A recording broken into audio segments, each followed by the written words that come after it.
প্রিয় চাকরিপ্রত্যাশী সবাইকে বিদ্যাবাড়ি থেকে স্বাগত জানাচ্ছি। আমি শাওন মুস্তফা। সেই সাথে সবাইকে ঈদের শুভেচ্ছা। যদিও আমাদের ঈদ অনেক আগে শেষ হয়ে গিয়েছে, তারপর আমরা এখনো কুরবানি ঈদের মোটামুটি ছোঁয়াটা আছে এখনো। কেমন আছেন আপনারা সবাই? অবশ্যই একটু কমেন্ট করবেন। আজকে আপনাদের সাথে প্রথম ক্লাস, অর্থাৎ এনটিআরসি ফার্স্ট ক্লাস আমরা করতে যাচ্ছি। আর আজকে এমন একটা সময়, এমন একটা দিন, আপনাদের পরীক্ষা বা ক্লাসটা আমি নিচ্ছি। একটু পরে হয়তো বা আপনাদের বিশাল একটা বিজ্ঞপ্তি দিয়ে দিচ্ছে 1 লাখের বেশি পোস্টের। তো সেখানে আপনাদের অনেকেই আছেন, অনেকে হয়তো আজকে ভাগ্য খুলে যাবে, অনেকে আবার সামনে ভাগ্য খুলে যাবে।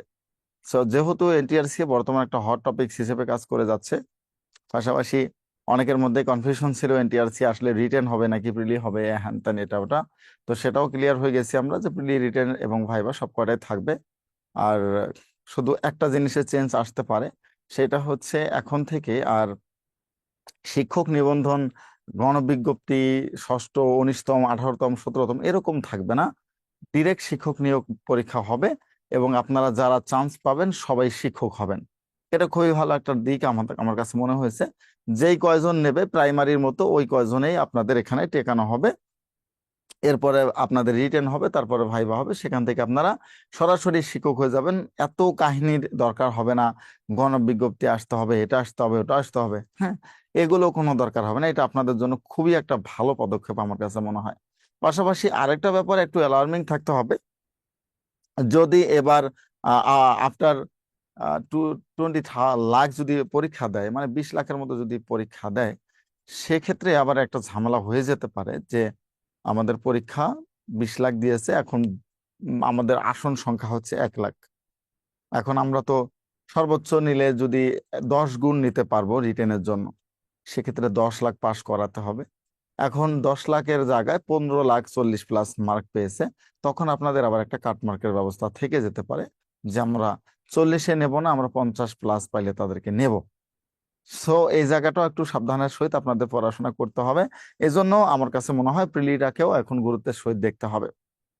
আর সবচেয়ে ভালো দিক যেটা হবে, খুবই তাড়াতাড়ি বিজ্ঞপ্তি হবে, তাড়াতাড়ি নিয়োগ হবে। অন্যান্য চাকরিগুলোর মতো 1 বছরের মধ্যে পুরো ক্রাইটেরিয়া শেষ করে দিবে। টানা 3-4 বছর এরকম বেকার থাকা, তারপর আবার চাকরি হবে কি না হবে, কোথায় হবে, আমার এলাকা হবে নাকি আমার জেলার বাইরে হবে নাকি আমার প্রত্যাশিত প্রতিষ্ঠানে হবে না, এগুলো নিয়ে কনফিউশনে থাকা, এগুলো সবগুলো একবারে মিনিমাইজ হয়ে যাবে। আপনি টানা বেশ কিছু পরীক্ষা দিতে পারবেন। এতে করে আপনার জন্য ভালো। 35 পর্যন্ত একেবারে শুরু করে, যেদিন থেকে আপনার অনার্স পাস করবেন তারপর থেকে 35 পর্যন্ত আপনি চাকরি পরীক্ষা দিতে পারবেন। আর আরো কিছু তো সুবিধা আমরা অলরেডি দেখে ফেলেছি। মহার্ঘ ভাতা আপনাদের দিচ্ছে, সেখানে আপনার বিষয় মোটামুটি একটা অংশ, ভালো অংশ পাবেন। এবং সামনে যে সরকারের ক্ষমতা আসুক না কেন, আমরা প্রত্যাশা করি যে আপনাদের পে স্কেল আরেকটা আসবে। আর পে স্কেল আরেকটা আসা মানে এনটিআরসি তখন সোনার হরিণ হবে। এখন আপনারা যারা ভাবতেছেন যে এটা কিছু না, স্কুল কলেজে হ্যান ত্যান এটা ওটা, তবে তখন আপনাদের এটা সোনার হরিণ হয়ে যাবে। কারণ বেতন সর্বনিম্ন 20,000-এর মতো হবে এক একটা, প্রত্যেকটা মানে সহকারী শিক্ষকও 20,000-এর উপরে বেতন পাবে। পাশাপাশি যারা প্রভাষক হবেন তারা আফটার, আমরা যদি মনে করি যে 40,000, 40+ বেতন পাওয়ার সম্ভাবনা আছে। তো ঘরে বসে নিজের ঘরে থেকে এই রকম বেতন পাওয়া, এর পাশাপাশি অন্যান্য, যদি বলি অন্যান্য কাজকর্মগুলো করা যাবে নিজের ঘর থেকে। ক্লিয়ার সবাই? তো যাই হোক, এখন নামাজের বিরতির কথা বললে আসলে আমাদের আহ ক্লাসগুলো ওরকম ভাবে আসলে নামাজের বিরতি দিয়ে আবার শুরু করা, আবার এরপরে আবার মাগরিবের নামাজ আছে, এই জন্য ওরকম ভাবে হয় না। আপনারা যদি নামাজ যারা পড়বেন, হয় আগে পড়ে আসা উচিত ছিল, আর নাহলে এখন আপনারা 5 মিনিট পরে শুরু করে দিতে পারেন। ওকে। তো আমরা আজকে যেটা দেখবো, এখানে বাংলাদেশের ভৌগোলিক পরিস্থিতি লেকচার নাম্বার 1। এখানে একটা লেকচার আছে যদিও, কিন্তু এই 8টা টপিকস থেকে আপনাদের সুবিধার জন্য আমরা যেটা করব সেটা হচ্ছে 8টা টপিকসকে আমরা 2টা লেকচারে ভাগ করব। ঠিক আছে? 8টা লেকচার টপিকসকে আমরা কি করব, 2টো লেকচারে ভাগ করে পড়াবো আপনাদের সুযোগ সুবিধার জন্য। কারণ অনেকের একটা কমন ইয়ে থাকে যে স্যার এতগুলো পড়া একদিনে শেষ করব কিভাবে। এজন্য আপনাদের এই দিকটা লক্ষ্য করে আমরা যেটা ইয়ে করেছি যে এই একটা লেকচারকে 2টা ভাগে পড়াবো। আমরা আজকে 4টা টপিকস আপনাদেরকে একেবারে পুঙ্খানুপুঙ্খভাবে বুঝিয়ে দেব, আর পরে আমরা 4টা টপিকস 2 নম্বর লেকচারে পুঙ্খানুপুঙ্খভাবে বুঝিয়ে দেব। তো আমরা যদি এখানে দেখি, এটা 4টা 4টা যদি ভাগ করে ফেলি, আজকে আপনাদের পড়া হবে বাংলাদেশের জাতীয় বিষয়াবলী পর্যন্ত। এর পরের 2 নম্বর লেকচারে হবে আপনাদের নদ নদী থেকে জলপ্রপাত এবং ঝর্ণা পর্যন্ত। সো আপনারা যারা আমার অন্যান্য ব্যাচে যদি কোনো ক্লাস পেয়ে থাকেন তারা মোটামুটি জানেন যে আমি সবসময় চেষ্টা করি আপনাদের এই পড়াগুলোকে যাতে অনেকের মধ্যে একটা টেন্ডেন্সি আছে 30 বা 32 33 প্লাস বয়স আপনাদের হয়ে গেছে, সো পড়াশোনা মনে থাকে না, কিভাবে মনে রাখা যায় অনেকের মধ্যে এটা সবসময় কাজ করে। এজন্য আমি সহজ টেকনিকে কিছু পড়া আপনাদেরকে বুঝিয়ে দেওয়ার চেষ্টা করব যেগুলো সচরাচর আপনাদের পরীক্ষায় আসে। আর পাশাপাশি যেগুলো আসবে এটা একেবারে আপনি ধরেই নিতে পারেন আমি আপনাকে যা পড়াবো এটা একেবারে কানের ভিতরে বলেন আর মগজের ভিতরে বলেন সব জায়গায় রেকর্ড করে নেবেন, এগুলো থেকেই পরীক্ষা প্রশ্ন আসবে। এই 4টা টপিকসে যদি আজকে আমি অ্যানালাইসিস করি তাহলে আমরা দেখতে পারবো বাংলাদেশের ভৌগোলিক পরিস্থিতি, ভূপ্রকৃতি, আবহাওয়া, জলবায়ু থেকে 1 নম্বর কমন পাবেন, বাংলাদেশের জাতীয় বিষয়াবলী থেকে 1 নম্বর কমন পাবেন। অর্থাৎ 2 নাম্বারের কিন্তু আপনার আজকের লেকচারটা 2 নাম্বার কভার করবে আপনার এনটিআরসি এর জিকের জন্য। সুতরাং গুরুত্ব অবশ্যই দিতে হবে আর গুরুত্বের সহিত অবশ্যই পড়তে হবে। সো আমরা যদি লেকচারে চলে যাই, আমরা প্রথমে যদি দেখি এখানে বাংলাদেশের ভৌগোলিক পরিস্থিতি, অর্থাৎ বাংলাদেশ ঠিক কোথায় বিলং করতেছে, বাংলাদেশ কোথায় আছে, বাংলাদেশের অবস্থানটা কোথায়। আমরা যদি দেখি বাংলাদেশ কিন্তু ভারতের মাঝখানে না, বাংলাদেশ ভারতের পেটের ভেতরে অবস্থিত। যদি যদি মাত্র আমাদের বঙ্গোপসাগরটা না থাকতো তাহলে পুরো ভারতের পেটের ভেতরে আমরা চলে যেতাম, যেটাকে কি বলা হয়, ছিদ্রায়িত রাষ্ট্র বলা হয়। যেমন ইতালির পেটের ভিতরে সান মেরিনো ভ্যাটিকান সিটি আছে, তাই না? দক্ষিণ আফ্রিকার পেটের ভিতরে লেসোথা আছে।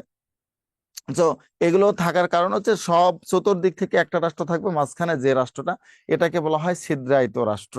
কিন্তু আমাদের এক সাইড বঙ্গোপসাগর হওয়ার কারণে অল্প একটু জায়গা 271 কিলোমিটার আমাদের শুধু আছে কার সাথে, মিয়ানমারের সাথে। এই জন্য হয়তোবা আমরা অন্য হতে পারি নাই, বা সমস্যা নেই, যারা পরে আসছেন আমি এখনো লেকচার শুরু করিনি এই জন্য যে অনেকে নামাজ পড়ে আসবেন তাই। ওকে, সো বোর্ড ক্লিয়ার বোঝা যাবে যখন এটা জুম করবো, একটু সময় দেন তারপরে আমি আপনাদেরকে পড়াচ্ছি ওভাবে। সো এখান থেকে যদি আমরা বাংলাদেশের ভৌগোলিক পরিস্থিতির ক্ষেত্রে দেখি, অনেক সময় দেখা যায়, ভিডিও দেখো তো ক্লিয়ার না নাকি, কি সমস্যা? আচ্ছা একটু সময় দেন, ক্যামেরায় দেখো তো কোনো দেখা যাচ্ছে কিনা। অনেকের কিন্তু নেটওয়ার্কের জন্য বোঝা যায় না, এটা এটা একটু খেয়াল রাখেন, হ্যাঁ। সো বাংলাদেশের ভৌগোলিক পরিস্থিতি থেকে যদি আমরা দেখি যে আপনাদের এনটিআরসি এর জন্য ঠিক কোন প্রশ্নগুলো গুরুত্বপূর্ণ, একটা জিনিস মনে রাখবেন এখানে যদি বলি সো মাস অ্যাডাল্ট কিছু প্রশ্ন আছে যেগুলো বিসিএস এর জন্য আসে বা অন্যান্য বড় বড় পরীক্ষাগুলোর জন্য, কিন্তু এনটিআরসি তে ওগুলো আসলে দেয় না, কারণ সহজ কিছু প্রশ্ন করা হয় এনটিআরসি এর ক্ষেত্রে। তো প্রথমটা যদি আমি দেখি বাংলাদেশের ভৌগোলিক অবস্থানের ক্ষেত্রে, বাংলাদেশ এশিয়ার কোথায় বা কোন অঞ্চলে অবস্থিত, এটা একটু মনে করবেন। বাংলাদেশ এশিয়ার কোন অঞ্চলে অবস্থিত আমি বলে দিচ্ছি, এই লাইনটাই আপনাদের একটু সমস্যা হবে, এরপরগুলো সব আমি জুম করে আপনাদের পড়াবো, টেনশনের কোনো কারণ নেই। বাংলাদেশ এশিয়ার দক্ষিণে অবস্থিত, অর্থাৎ দক্ষিণ এশিয়া বাংলাদেশের অবস্থান, এটা হচ্ছে 1 নম্বর প্রশ্ন। 2 নম্বর প্রশ্ন যেটা আপনাদের আসে আমি দাগিয়ে দিচ্ছি, মাথায় রাখেন, একবারে বলে দিব যে এই প্রশ্নগুলো আসে। 2 নম্বর প্রশ্ন যেটা আসে পরীক্ষায়, বাংলাদেশের উপর দিয়ে কোন রেখা অতিক্রম করেছে। এটা আপনাদের এনটিআরসি মেবি 13তম এনটিআরসি পরীক্ষায় চলে আসছিল, বাংলাদেশের উপর দিয়ে কোন রেখা অতিক্রম করেছে, বা বাংলাদেশের মাঝখান দিয়ে কোন রেখা অতিক্রম করেছে। বাংলাদেশের মাঝখান দিয়ে কর্কট ক্রান্তি রেখা অতিক্রম করেছে, 2 নম্বর প্রশ্ন। তারপরে আরেকটা প্রশ্ন আপনাদের পরীক্ষায় আসে, আয়তনে বিশ্বে বাংলাদেশের অবস্থান কততম। আয়তনে বিশ্বে বাংলাদেশের অবস্থান কততম? আয়তনে বিশ্বে বাংলাদেশের অবস্থান 94তম। 3টা প্রশ্ন, ঠিক আছে? কয়টা প্রশ্ন? 3টা প্রশ্ন। আচ্ছা আপনাদের 5টা 15 আমি একটু বলে দিব, এরপর থেকে 5টায় ক্লাস দিলে সেটা 5টা 15 দিবে, চিন্তার কারণ নাই। তো বললাম আপনারা এখনো নামাজ পড়ে আসতে পারেন, যতটুকু স্কিপ হবে পরে এটা পড়ে নিলে হয়ে যাবে, বা ক্লাস আরেকবার যদি রেকর্ড দেখেন হয়ে যাবে। আর যারা রাতের কথা বলছেন আপনাদেরকে কিন্তু আমরা এই শর্তের মধ্যে রেখেছি যে 3টা থেকে রাত 9টার মধ্যে যে কোনো একটা সময় ক্লাস হবে। সো এই বিষয়গুলো আসলে আমার সাথে কথা বলে আপনি, আপনারা যারা কমেন্ট করতেছেন প্লিজ দয়া করে আপনারা সার্ভিসের সাথে কথা বলেন, ওনারা যেভাবে আমাদেরকে দেবে আমরা ঠিক সেভাবে ক্লাস নিয়ে থাকি। ওকে, সো আমাকে যতই বলেন আমি এই নিয়ে কিছু করতে পারবো না, আমার কাজ হচ্ছে আপনাদের ক্লাসটাকে কিভাবে সুন্দর করা যায় এটা। হুম, আপনারা সার্ভিসের সাথে কথা বলেন একটু। তাহলে 3টা প্রশ্ন, এটা 1 নম্বর, এটা 2, এবং এটা হচ্ছে 3। এই 3টা প্রশ্ন ভৌগোলিক দিক থেকে আপনি পড়ে নিতে পারেন আপনার জন্য ফর বেটার। এই 3টা প্রশ্নকে আপনি নিতে পারেন। এখন আপনাদের সবার মধ্যে একটা কমন টেন্ডেন্সি কাজ করে যে স্যার এই যে দ্রাঘিমা রেখা, তারপর হচ্ছে অক্ষরেখা, এগুলি কি, তাই না? এগুলো কি অনেকেই কিন্তু এই ব্যাপারগুলো জানেন না। সো এটা যদি লেকচার সিরিজের বাইরেও না, আবার বুঝিয়ে দিতেও হবে, কারণ এটা বুঝলে আপনাদের জন্য ভালো হবে। আমি জাস্ট এট এ গ্লান্স 5 মিনিটের মধ্যে আপনাদের এই দ্রাঘিমা রেখা, অক্ষরেখা, কেন 88 থেকে 92-এর মধ্যে আমরা বিলং করতেছি, এগুলো একটু জাস্ট বুঝিয়ে দেব সবার জন্য। এটা আপনাদের মানে বোঝার সুবিধা, যদি কোথাও কোনো তর্কে বিতর্কে যুক্ত হয়ে যান তখন যেন আপনাদের সুবিধা হয় আর কি, যদিও পরীক্ষা ওভাবে আসে না। সো আমরা যদি নোটে যাই, দ্রাঘিমা রেখা এবং অক্ষরেখাগুলো কি আমরা একটু দেখি। আমরা কিন্তু জানি যে পৃথিবীটা হচ্ছে গোলাকার না, ডিম্বাকার, তাই না? পৃথিবীটা কি? ডিম্বাকার হচ্ছে আমাদের পৃথিবী। এই পৃথিবীর 4 অংশে 4টা দিক আছে, আমরা সবাই এটাও জানি। 4 অংশে কি আছে? 4টা দিক আছে, উত্তর, দক্ষিণ, পূর্ব, পশ্চিম। এই 4টা দিকের মধ্যেই কিন্তু আমরা বিলং করতেছি। এই 4টা দিকের মধ্যে যদি আমি বলি যে এই 4টা দিক যে আমাদের পৃথিবীতে আছে, এই 4টা দিকের মধ্যে এই পাশে যদি বলি উত্তর, দক্ষিণ, পূর্ব, পশ্চিম, যেটা আপনারা নেন না কেন, এটা হচ্ছে পশ্চিম, এটা পশ্চিম, এটা হচ্ছে পূর্ব। ওকে, যেটা আমরা নেই না কেন, এই দিকগুলোর মধ্যে দুটো রেখা থাকে। আপনারা যদি ওয়ার্ল্ড ম্যাপ দেখেন একটা জিনিস বুঝতে পারবেন, এই যে এগুলোর মধ্যে এরকম করে শোয়ানো বা একটু হালকা শোয়ানো করে এরকম করে কিছু দাগ থাকে। হ্যাঁ, আপনারা বিশ্বের মানচিত্র যদি দেখেন তাহলে বুঝতে পারবেন। ওকে, একটু আপনাদের বোঝানোর জন্য জাস্ট আমি আজকে আজকে এটা দিচ্ছি, এর বেশি কিছু না। এরকম যে দাগগুলো থাকে, এই যে দাগগুলো শোয়ানো, যে দাগগুলো, এই দাগগুলোকে বলা হয়ে থাকে, অর্থাৎ এইভাবে যে দাগগুলো আছে এদেরকে বলা হয়ে থাকে অক্ষরেখা। কি বলা হয়? অক্ষরেখা। মানে শোয়ানো যে দাগগুলো থাকলো এগুলোকে বলা হয়ে থাকে অক্ষরেখা। এরপরে আমরা আরো একটা দিক যদি দেখি, যে আর একটা লাইন থাকে বা আর একটা দাগ থাকে, সেটা হচ্ছে কোনটা, কিভাবে থাকে? উপর থেকে নিচ। হ্যাঁ, উপর থেকে নিচে একটা দাগ থাকে। আপনারা পৃথিবীর ম্যাপ দেবেন, একেবারে সূক্ষ্মভাবে দাগগুলো দেওয়া থাকে, এই জন্য আমরা অনেক ক্ষেত্রে বুঝতে পারি না। এই যে উপর থেকে নিচে যে দাগগুলো আছে, এই দাগটাকে মূলত বলা হয়ে থাকে দ্রাঘিমা রেখা। কি বলা হয়ে থাকে? দ্রাঘিমা রেখা। এই দ্রাঘিমা রেখা এবং অক্ষরেখা হচ্ছে এই দুটা পৃথিবীর মধ্যে দুই পাশে দুইটা দাগ বিলং করে। এখন আমাদের যেটা বলা হয়ে থাকে, বাংলাদেশের অবস্থান দ্রাঘিমা রেখার ক্ষেত্রে বলা হয়ে থাকে 88 থেকে 92, তাই না? 88 থেকে 92 ডিগ্রির মধ্যে আমরা অবস্থান করতেছি পৃথিবীতে। 88 থেকে কত? 92 ডিগ্রির মধ্যে অবস্থান করতেছি। এই জায়গাটায় ঠিক কি মূলত 88-92, এটা আপনাদের একটু বুঝাবো আমি। 88-92 বলতে আমরা যদি দেখি, সহজ বাক্যে যদি আপনাদের আমি বলি, এই যে এটা মনে করেন ইংল্যান্ড, এটা কি? এটা ইংল্যান্ড। এই ইংল্যান্ডকে বলা হয়ে থাকে কি? গ্রিনিচ মান মন্দির, তাই না? গ্রিনিচ মন্দির বলা হয়, গ্রিনিচ মান মন্দির বলা হয়ে থাকে। এটা বলা হয়ে থাকে যে এই গ্রিনিচ মান মন্দির থেকে আপনি যত পশ্চিমে যাবেন, যত পশ্চিমে যাবেন তত সময় কি হবে? সময় মাইনাস হবে। আর এই গ্রিনিচ মান মন্দির থেকে যত আপনি পূর্বের দিকে যাবেন তত সময় কি হবে? প্লাস হবে। তত সময় কি হবে? যোগ হবে। এখন বাংলাদেশের অবস্থান ঠিক এই গ্রিনিচ মান মন্দির থেকে কোথায়? এইখান থেকে শুরু করে আমাদের অবস্থানটা হচ্ছে এই পাশ, এই যে এটা বাংলাদেশ। তার মানে আমরা কোন দিকে আছি? পূর্ব দিকে না পশ্চিম দিকে? বলেন তো দেখি, কোন দিকে আমরা আছি? গ্রিনিচ মান মন্দির থেকে পূর্ব দিকে নাকি পশ্চিম দিকে? কেউ একজন কমেন্ট করেন। ভেরি গুড, সালমা বলেছেন পূর্ব। তাহলে পূর্ব দিকে আসলে আমরা যোগ হই। কি হই? যোগ হই, সময় আমাদের যোগ করা হয়। পশ্চিম দিকে গেলে সময় বিয়োগ করা হয়। আর এই জন্যই এই পূর্ব দিকে আসার কারণে আমাদের এই 88 এবং 92 যে আমি বললাম একটু আগে, এর মাঝামাঝি একটা সময় হচ্ছে 90 ডিগ্রি, তাই না? কত ডিগ্রি? 90 ডিগ্রি বা 90 দ্রাঘিমা। এই 90 দ্রাঘিমা ধরে মাঝামাঝি একটা সময় ধরে আমরা সবাই জানি 1 দ্রাঘিমা, আপনাদের পরীক্ষা প্রশ্ন আসছিল 1 দ্রাঘিমা সমান সমান 4 মিনিট। কত মিনিট? 1 দ্রাঘিমা সমান সমান 4 মিনিট। যেহেতু 90 দ্রাঘিমা পূর্বে আমরা অবস্থান করতেছি, তার মানে 90 দ্রাঘিমাকে আমরা 4 মিনিট দিয়ে যদি গুণন করি, তাহলে আপনাদের কত আসে দেখেন, 90 গুণন 4 কত, 360 মিনিট। কত মিনিট? 360 মিনিট। এটাকে যদি আমরা ঘন্টায় নিয়ে যাই তাহলে হচ্ছে 6 ঘন্টা। আপনাদের পরীক্ষা প্রশ্ন কোনটা আসে জানেন? প্রশ্ন আসে আমাদের সময় প্লাস কয় ঘন্টা, আসে না? এটাই হচ্ছে এই তফাৎ। অর্থাৎ 1 দ্রাঘিমা সমান সমান 4 মিনিট, গ্রিনিচ মান মন্দির থেকে আমরা প্লাস 6 ঘন্টা, মানে আমরা পূর্ব দিকে অবস্থান করতেছি। কয় ঘন্টা? পূর্ব দিকে 6 ঘন্টা অবস্থান করতেছি। এই যে আমাদের এই জন্য সময়ের সাথে দেখবেন প্লাস 6 দেওয়া থাকে, কারণ আমরা এই যে ইংল্যান্ড থেকে আমাদের অবস্থান 6 ঘন্টা প্লাস। অর্থাৎ যদি ইংল্যান্ডে সকাল 6টা বাজে, বাংলাদেশে সেটা দুপুর 12টা হবে। কত হবে? দুপুর 12টা হবে। আর যদি ইংল্যান্ডে দুপুর 12টা হয়, তাহলে বাংলাদেশে হবে সন্ধ্যা 6টা। আবার এই দিকটা খেয়াল করবেন, যত পশ্চিমে যাবো অর্থাৎ আমেরিকার দিকে গেলে সময় কিন্তু শুধু মাইনাস হবে। এজন্য বাংলাদেশ থেকে যদি কেউ শুক্রবার বলেন, যে কোনো বারে বলেন, যদি শুক্রবার দুপুর 12টায় কানাডার উদ্দেশ্যে চলে যায়, সে কানাডায় গিয়ে পৌঁছায় তার পরের দিন কিন্তু 12 ঘন্টা পরে। কিন্তু কানাডা গিয়েও সে দেখে ওখানেও শুক্রবার দুপুর 12টা। কেন এটা?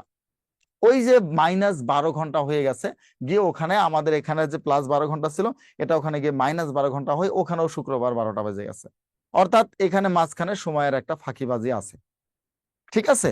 এজন্য দেখবেন ওইদিকে অনেক সময় বাংলাদেশ, ভারত এবং পাকিস্তান স্বাধীনের ক্ষেত্রেও 15 এবং 14 আগস্ট, তাই না? 15 এবং 14 আগস্ট কেন? স্বাধীন কিন্তু একই দিনে হয়েছে, শুধুমাত্র আমাদের সময় তফাতের জন্য 15 এবং 14 হয়ে গেছে। আশা করি এই দ্রাঘিমা রেখাটা আপনারা মোটামুটি ক্লিয়ার। এটা আপনাদের মানে পরীক্ষা বা আপনাদের কোনো এই লেকচারের ওরকম অংশ না, আপনাদের জাস্ট বুঝিয়ে দিলাম একটু, যে এটা আমরা যদি কোথাও কোনো তর্কে লিপ্ত হই, এটা যেন বুঝতে পারি কেন প্লাস 6 ঘন্টা আমরা আছি, কেন বা এটা দ্রাঘিমা রেখা কোনটা অক্ষরেখা, বা প্লাস 6 ঘন্টা হলোই বা কিভাবে, এটার জন্য আপনাদেরকে একটু বুঝিয়ে দেওয়া। আশা করি ক্লিয়ার। আমরা এখন লেকচারে চলে যাই। প্রথম যেটা, বাংলাদেশের 4 প্রান্ত। বাংলাদেশের 4 প্রান্ত আমার আমার আমার প্রত্যেকটা লেকচারে আমি আপনাদেরকে যেটা করি, এটাকে আমি সুন্দর করে টেকনিকের মাধ্যমে পড়িয়ে থাকি। এতে করে আপনাদের জন্য যেটা সহজ হয়, টেকনিক মনে থাকে আর যাই হোক। স্যার পরে কি? হ্যাঁ, পরে রেকর্ড ক্লাস দেখতে পারবেন ভাই। আপনি যেহেতু ভর্তি হয়েছেন, আপনাকে সব ধরনের সুবিধা আমরা দিচ্ছি। রেকর্ড ক্লাস আপনি দেখতে পারবেন অনায়াসে, কোনো সমস্যা নেই। ওকে, আপনারা যতবার খুশি রেকর্ড ক্লাস দেখতে পারবেন, কোনো টেনশনের কোনো কারণ নাই। এখন আসেন এই বাংলাদেশের 4 প্রান্তগুলোকে ঠিক আপনি কিভাবে মনে রাখবেন। এগুলো আমি কি টেকনিক দেবো নাকি এমনিতে পড়াবো? যদি বলেন টেকনিকের মাধ্যমে পড়ান, তাহলে টেকনিকে পড়াবো। যদি বলেন স্যার এমনিতে দেন, এমনি পড়াবো। আপনাদের যেটা সিদ্ধান্ত, কোনটা চান আপনারা বলেন। বইগুলো আপনারা অবশ্যই আমাদের সার্ভিসে ফোন দিলে বইগুলো আপনাকে দিয়ে দেবে, চিন্তার কারণ নাই। আচ্ছা, টেকনিক মানে আমরা সবাই একটু ফাঁকিবাজি করার চেষ্টা করি না, সময় কমের মধ্যে যাতে শেষ করা যায়, এই জন্য সবাই টেকনিক। একজনও দেখেন স্বাভাবিকভাবে পড়া যাচ্ছে না, মানে টেকনিক দিয়ে যাতে শেষ করা যায়, তাই না? আচ্ছা ঠিক আছে, আমি তাহলে টেকনিক দিয়ে এই 4টা প্রান্তকে সুন্দর করে মনে রাখার চেষ্টা আপনারা যেন পারেন, এটা চেষ্টা করে দিচ্ছি। এটা আপনারা লিখে রাখতে পারেন খাতায়, 2বার 3বার 5বার পড়লে আশা করি শেষ হয়ে যাবে, কোনোদিন আর কোনো সমস্যা হবে না। সো আমরা টেকনিকে যদি চলে যাই, বাংলাদেশের 4 প্রান্তকে ঠিক কিভাবে মনে রাখা যায় আমরা একটু দেখার চেষ্টা করি। বাংলাদেশের 4 প্রান্ত, প্রথমত হচ্ছে বাংলাদেশের 4 প্রান্ত। 4 প্রান্তকে মনে রাখবেন কোন টেকনিকে? সহজ সহজ কিছু আমি বাক্য দিয়ে আপনাদের এটা মনে রাখানোর চেষ্টা করব। আমরা যদি ম্যাপের মাধ্যমে পড়াই, তারপরও দেখা যাবে ম্যাপ দিয়ে আপনি ঠিকভাবে মনে রাখতে পারবেন না, কারণ ম্যাপ মানে ওই পড়ার মধ্যে চলে যাচ্ছে। অর্থাৎ আমরা যদি ছোট টেকনিক দিয়ে শিখি, তাহলে ছোট টেকনিক গুলো আপনাদের কাজে লাগবে।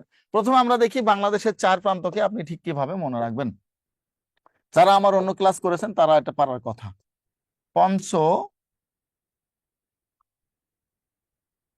পঞ্চ নবাবের বাজারে, আর আপনারা যারা রেকর্ড ক্লাস দেখেছেন তারাও পারবেন, বান্দর কেনাবেচা হয়। পঞ্চ নবাবের বাজারে বান্দর কেনাবেচা হয়। এটা দিয়ে বাংলাদেশের 4 প্রান্ত শেষ। কিভাবে 4 প্রান্ত শেষ আমরা একটু দেখার চেষ্টা করি। পঞ্চ নবাবের বাজারে, পঞ্চ বলতে যেটা বোঝানো হচ্ছে বাংলাদেশের সর্ব উত্তরের জেলা পঞ্চগড়, সর্ব উত্তরের জেলা পঞ্চগড়। নবাবের বলতে যেটা বোঝানো হচ্ছে চাপাই নবাবগঞ্জ। কোন এলাকা? চাপাই নবাবগঞ্জ বাংলাদেশের সর্বপশ্চিমের জেলা। বাংলাদেশের সর্বপশ্চিমের জেলা। এরপর আসেন বাজারে বলতে বোঝানো হচ্ছে কক্সবাজার বা কক্সবাজার। কক্সবাজার কোনটা? বাংলাদেশের দক্ষিণের জেলা। আর এই যে বান্দর বলতে যেটা বোঝানো হচ্ছে এটা হচ্ছে বান্দরবান। এটা কি? বান্দরবান বাংলাদেশের পূর্বের জেলা। আচ্ছা, এই বাক্যটা কি মনে থাকবে না সবার? বলেন তো। খুব কঠিন মনে হচ্ছে? বোর্ডটা ভালোভাবে বোঝা যাচ্ছে না? নেটওয়ার্কের সমস্যা মেবি। হ্যাঁ, আপনার যারা বুঝতে পারছেন না তাদের একটু নেটওয়ার্কের হালকা সমস্যা থাকার কথা, কারণ আমি এখান থেকে ক্লিয়ার দেখতেছি সবকিছু। ওকে। আর যদি খুবই সমস্যা হয় একটু চশমা টশমা পরে দেখেন, চোখেরও সমস্যা থাকতে পারে। ঠিক আছে? শিরিন নাকি বলছে? তাহলে নবাবের বাজারে বান্দর কেনা বেচা হয়। এটা দিয়ে আপনাদের চার প্রান্ত শেষ। একবার পড়ে ফেলেন, মুখস্থ হবে, ভিতরে ঢুকে যাবে। এখন এই চার প্রান্তের মধ্যে থেকে আপনার এনটিআরসি আমি বলে দিচ্ছি এখান থেকে একটা প্রশ্ন আসবেই, নিশ্চিত থাকতে পারেন। এই উত্তর দক্ষিণ পূর্ব পশ্চিম থেকে একটা পাবেনই। সো এখন আমরা দেখব নগর বাজারে বান্দর কেনা বেচা, এই চারটা প্রান্তকে আবার কিভাবে, আবার এর ভিতর থেকে কি কি আসে। যেমন পঞ্চগড়ের পরে উত্তরের স্থান আসে, উত্তরের জেলা আসে, উত্তরের উপজেলা আসে, উত্তরের ইউনিয়ন পর্যন্ত চলে আসে পরীক্ষায়। তাহলে আমরা শুধু জেলা জানলে তো হবে না, ভিতরগুলো জানতে হবে। এখন আমরা দেখি বাংলাদেশের উত্তরের। সবাই একটু চালু লিখবেন, হ্যাঁ, একটু হাত চালাবেন, কারণ এনটিএস এর রিটেন পরীক্ষা দিলে আপনাদের হাত প্রচুর চালাইতে হবে। এবার আসেন উত্তর প্রান্ত। উত্তর প্রান্তকে আপনি কোন টেকনিকে মনে রাখবেন? উত্তর প্রান্ত মনে রাখার আরো সহজ টেকনিক আছে। যেমন আমি যদি প্রথমে বলি পঞ্চ তেঁতুলে বাংলা জয়, শুধু পঞ্চই নিলাম এখানে। পঞ্চ তেঁতুলে বাংলা জয়, এটা দিয়ে আপনার কি হবে? উত্তর প্রান্ত চারটা জায়গা শেষ হবে। কিভাবে আমরা একটু দেখি। পঞ্চ বলতে যা বোঝানো হচ্ছে পঞ্চগড়, উত্তরের জেলা, আমরা সবাই কম বেশি জানি। তেঁতুলে বলতে কি বোঝানো হচ্ছে? তেঁতুলে বলতে তেঁতুলিয়া। তেঁতুলিয়া হচ্ছে বাংলাদেশের উত্তরের উপজেলা বা থানা। আমরা উপজেলা হিসেবে নিলাম। উপজেলা বা থানা বলা হয়ে থাকে তেঁতুলিয়াকে। বাংলা বলতে কি বোঝানো হয়? বাংলা বলতে বাংলা বান্ধা। বাংলা বান্ধা আমরা সবাই জানি। এটা হচ্ছে উত্তরের ইউনিয়ন পরিষদ। পরীক্ষায় চলে আসে বাংলাদেশের, আপনাদের এনটিআরসি চলে আসছিল, বাংলাদেশের উত্তরের স্থানের নাম কি, বাংলাদেশের উত্তরের ইউনিয়নের নাম কি, বাংলাদেশের উত্তরের থানার নাম কি। একেবারে অ্যাভেলেবল এনটিআরসি তে আসে। এটা থেকে 1 নম্বর পাবেন, আমি প্রত্যাশা করি 1 নম্বর পাবেন, যদি তারা নতুন করে প্রশ্নের মোড় না ঘোরায়। এই জয় বলতে যেটা বোঝানো হচ্ছে, জয় বলতে জায়গির জোত। কি এটা? জায়গির জোত বাংলাদেশের উত্তরের স্থানের নাম, বাংলাদেশের উত্তরের স্থানের নাম। তাহলে পঞ্চ তেঁতুলে বাংলা জয়, এটা দিয়ে আমরা চার প্রান্তের বাংলাদেশের উত্তর প্রান্তের যা আছে সব মনে রাখতে পারবো। কঠিন মনে হচ্ছে আপনাদের কারো? বলেন তো কি কারো কি কঠিন মনে হচ্ছে এটা, যে স্যার বুঝবো না বা মনে থাকবে না, এরকম কিছু মনে হয়? আমার মনে হয় না যে যদি শিক্ষক হিসেবে চান মানে নিজেকে, তাহলে এগুলো শুধু আমার জন্য পড়ার জন্য না। কারণ আপনি যে সাবজেক্টের শিক্ষক হবেন, আপনি যদি ভূগোলের টিচার হন, আপনাকে এগুলো পড়াইতেই হবে। আপনি সামাজিক বিজ্ঞান অনুষদের কোনো যদি টিচার হন, আপনাকে এগুলো পড়াইতে হবে। আর একটা জিনিস মনে রাখবেন, আপনারা কাকে কম্পিট করতেছেন? জেনারেশন জি, তাই না? জেন জি কে কম্পিট করতেছেন। জেনারেশন জি আপনাদের চেয়ে ওভার স্মার্ট। সো তাদেরকে আপনারা যত সহজভাবে কিছু বোঝাতে পারবেন, আপনাকে তত তত বেশি তারা করবে, মানে সমীহ করবে, শ্রদ্ধা করবে, মেনে চলবে। এখন থেকেই চেষ্টা করে যান। তাহলে পঞ্চ তেঁতুলে বাংলা জয়, এটা দিয়ে আপনাদের উত্তর প্রান্ত শেষ। এখন আমরা দেখব দক্ষিণ প্রান্তকে ঠিক কিভাবে মনে রাখা যায়। দক্ষিণ প্রান্ত আরো সহজ করে মনে রাখা যায়। আমি একটু সাইডে দিলাম, যারা একটু একটু মানে আছেন, ধীর আছেন, তারা এখানে লিখে নেন। দক্ষিণ প্রান্ত,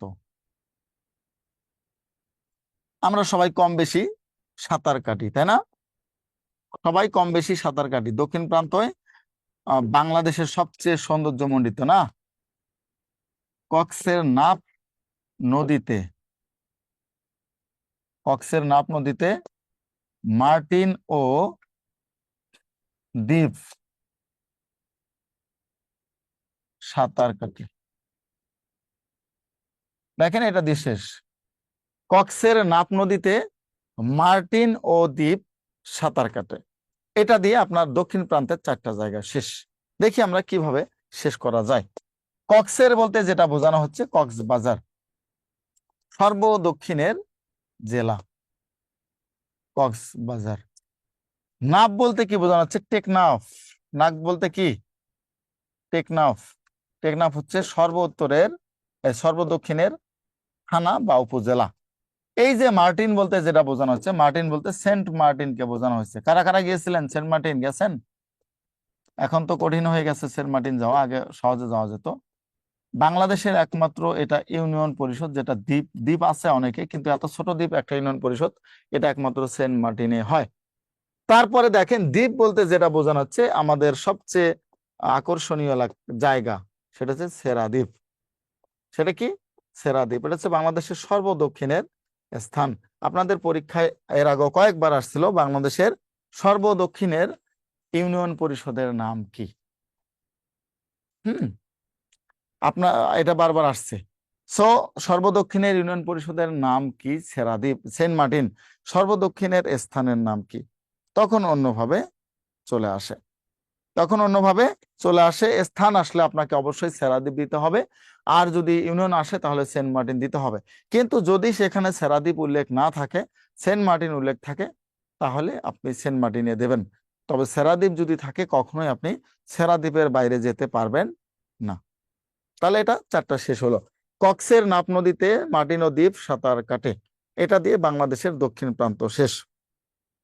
এখন পশ্চিম প্রান্তে চলে আসি। পশ্চিম প্রান্তে একটা মানে যদি আমরা বলি মজাদার একটা আছে, টেকনিক্স আছে, সেটা আপনারা অনেকেই জানেন, অনেকে জানেন না হয়তো। চায়ের সাথে চায়ের সাথে কি কখনো কেউ সিঙ্গারা টিঙ্গারা খেয়েছিলেন? এরকম চা দিয়ে সিঙ্গারা খাইছিলেন কেউ? কারো এরকম বলেন, শিরিন শিলা বলেন, খাইছিলেন? কেউ খাননি এখন পর্যন্ত এই দুনিয়ায়, এই 380 জন 90 জনের মধ্যে? তাহলে তো আপনারা টেস্টে পাবেন না। আচ্ছা, যে খেয়েছেন সে কমেন্ট করেন যে আসলে কেমন লাগে, চার সাথে সিঙ্গারা কি মজা লাগে না তেতো লাগে নাকি আহ কিছুই না। ছেলেগুলো আমার মনে হয় স্পেশালি বেশি খায়, কারণ তারা হোটেলে যায়, সো একটু সিঙ্গারা খেয়ে একটু পরে চা খেয়ে ফেলে। অনেকে সিঙ্গারা চাবাচ্ছে আর এদিকে চা খাচ্ছে, তাই না? তো যাই হোক, ভালো লাগার তো কথা মনে হয়। আচ্ছা, ভালো লাগে, অনেকে বলেছে, মেয়েরাও বাড়িতে অনেকেই বানিয়ে খায়। তো আমরা চায়ের সাথে সিঙ্গারা খেয়েও দেখবো আসলে কেমন লাগে। ঠিক আছে? সো এটা দিয়ে আমরা পশ্চিম প্রান্তকে সুন্দর করে মনে রাখার চেষ্টা করব। দেখি আগে কিভাবে চায়ের সাথে সিঙ্গারা খেয়ে আমরা পশ্চিম প্রান্তকে মনে রাখতে পারি। ওকে, তাহলে আমরা পশ্চিম প্রান্তে চলে আসি। পশ্চিম প্রান্ত, শুধুমাত্র এটা দেখবেন, এটাই লিখবেন। আমি যা বলেছিলাম আপনাদেরকে, চায়ের সাথে সিঙ্গারা মজা। এখন আপনার মজা লাগুক অথবা না লাগুক, আপনাকে মজা লিখতে হবে। হ্যাঁ, তবে আমার মনে হয় লেখার মানে মজা লাগার কথা। যদি না কেউ খেয়ে থাকেন, খেয়ে দেখতে পারেন, আজকে থেকে ট্রাই করতে পারেন। আর আমারও একটু দাওয়াটাও দিন, আমিও যা খাবো, সমস্যা নেই। তো চায়ের সাথে সিঙ্গারা মজা, আমরা দেখি কিভাবে এটা দিয়ে শেষ করা যায় বাংলাদেশের পশ্চিম প্রান্ত। এই আমার ক্লাসে কিন্তু কেউ মন মরা হয়ে থাকবেন না, হ্যাঁ? যদি খুব ফ্রাস্ট্রেশনে ভোগেন, এখানে কমেন্ট করবেন। আপনার মনকে খুশি করে দেওয়ার দায়িত্বটা আমার। হুম? তবে মন মরা থাকা যাবে না। কি হয়েছে দুনিয়াতে, যা হয়েছে, যত বিরহ বেদনা, তারপর দুঃখ লাঞ্ছনা যা থাকুক না কেন, শেয়ার করবেন। অবশ্যই শেয়ার করবেন। আমি চেষ্টা করব আপনাদেরকে হ্যাপি করার জন্য, যতটুকু আমার সাধ্যের মধ্যে আছে আর কি। কিন্তু মন খারাপ করে একজন থাকলে আর 10 জন এটা ইনফ্লুয়েন্স করে ফেলে, করোনা ভাইরাসের মতো। হ্যাঁ, এটা করা যাবে না। তো আমরা দেখি চায়ের সাথে সিঙ্গারা মজা দিক কি মনে রাখা যায়। চা বলতে যেটা বোঝানো হচ্ছে, চা বলতে চাপাই নবাবগঞ্জ। চা বলতে কি? চাপাই নবাবগঞ্জ বাংলাদেশের উত্তরের পশ্চিমের জেলা।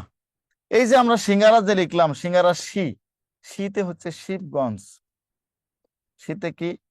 শিবগঞ্জ। বাংলাদেশের পশ্চিমের থানার নাম হচ্ছে শিবগঞ্জ। জব নাই এটা বেদনা। হ্যাঁ, একটা হাত পা না থাকলে তো কত বেদনার আপনি অধিকারী হতেন মোবারক হোসেন। যদি একটা হাত পা না থাকতো তাহলে কত বেদনা পাইতেন।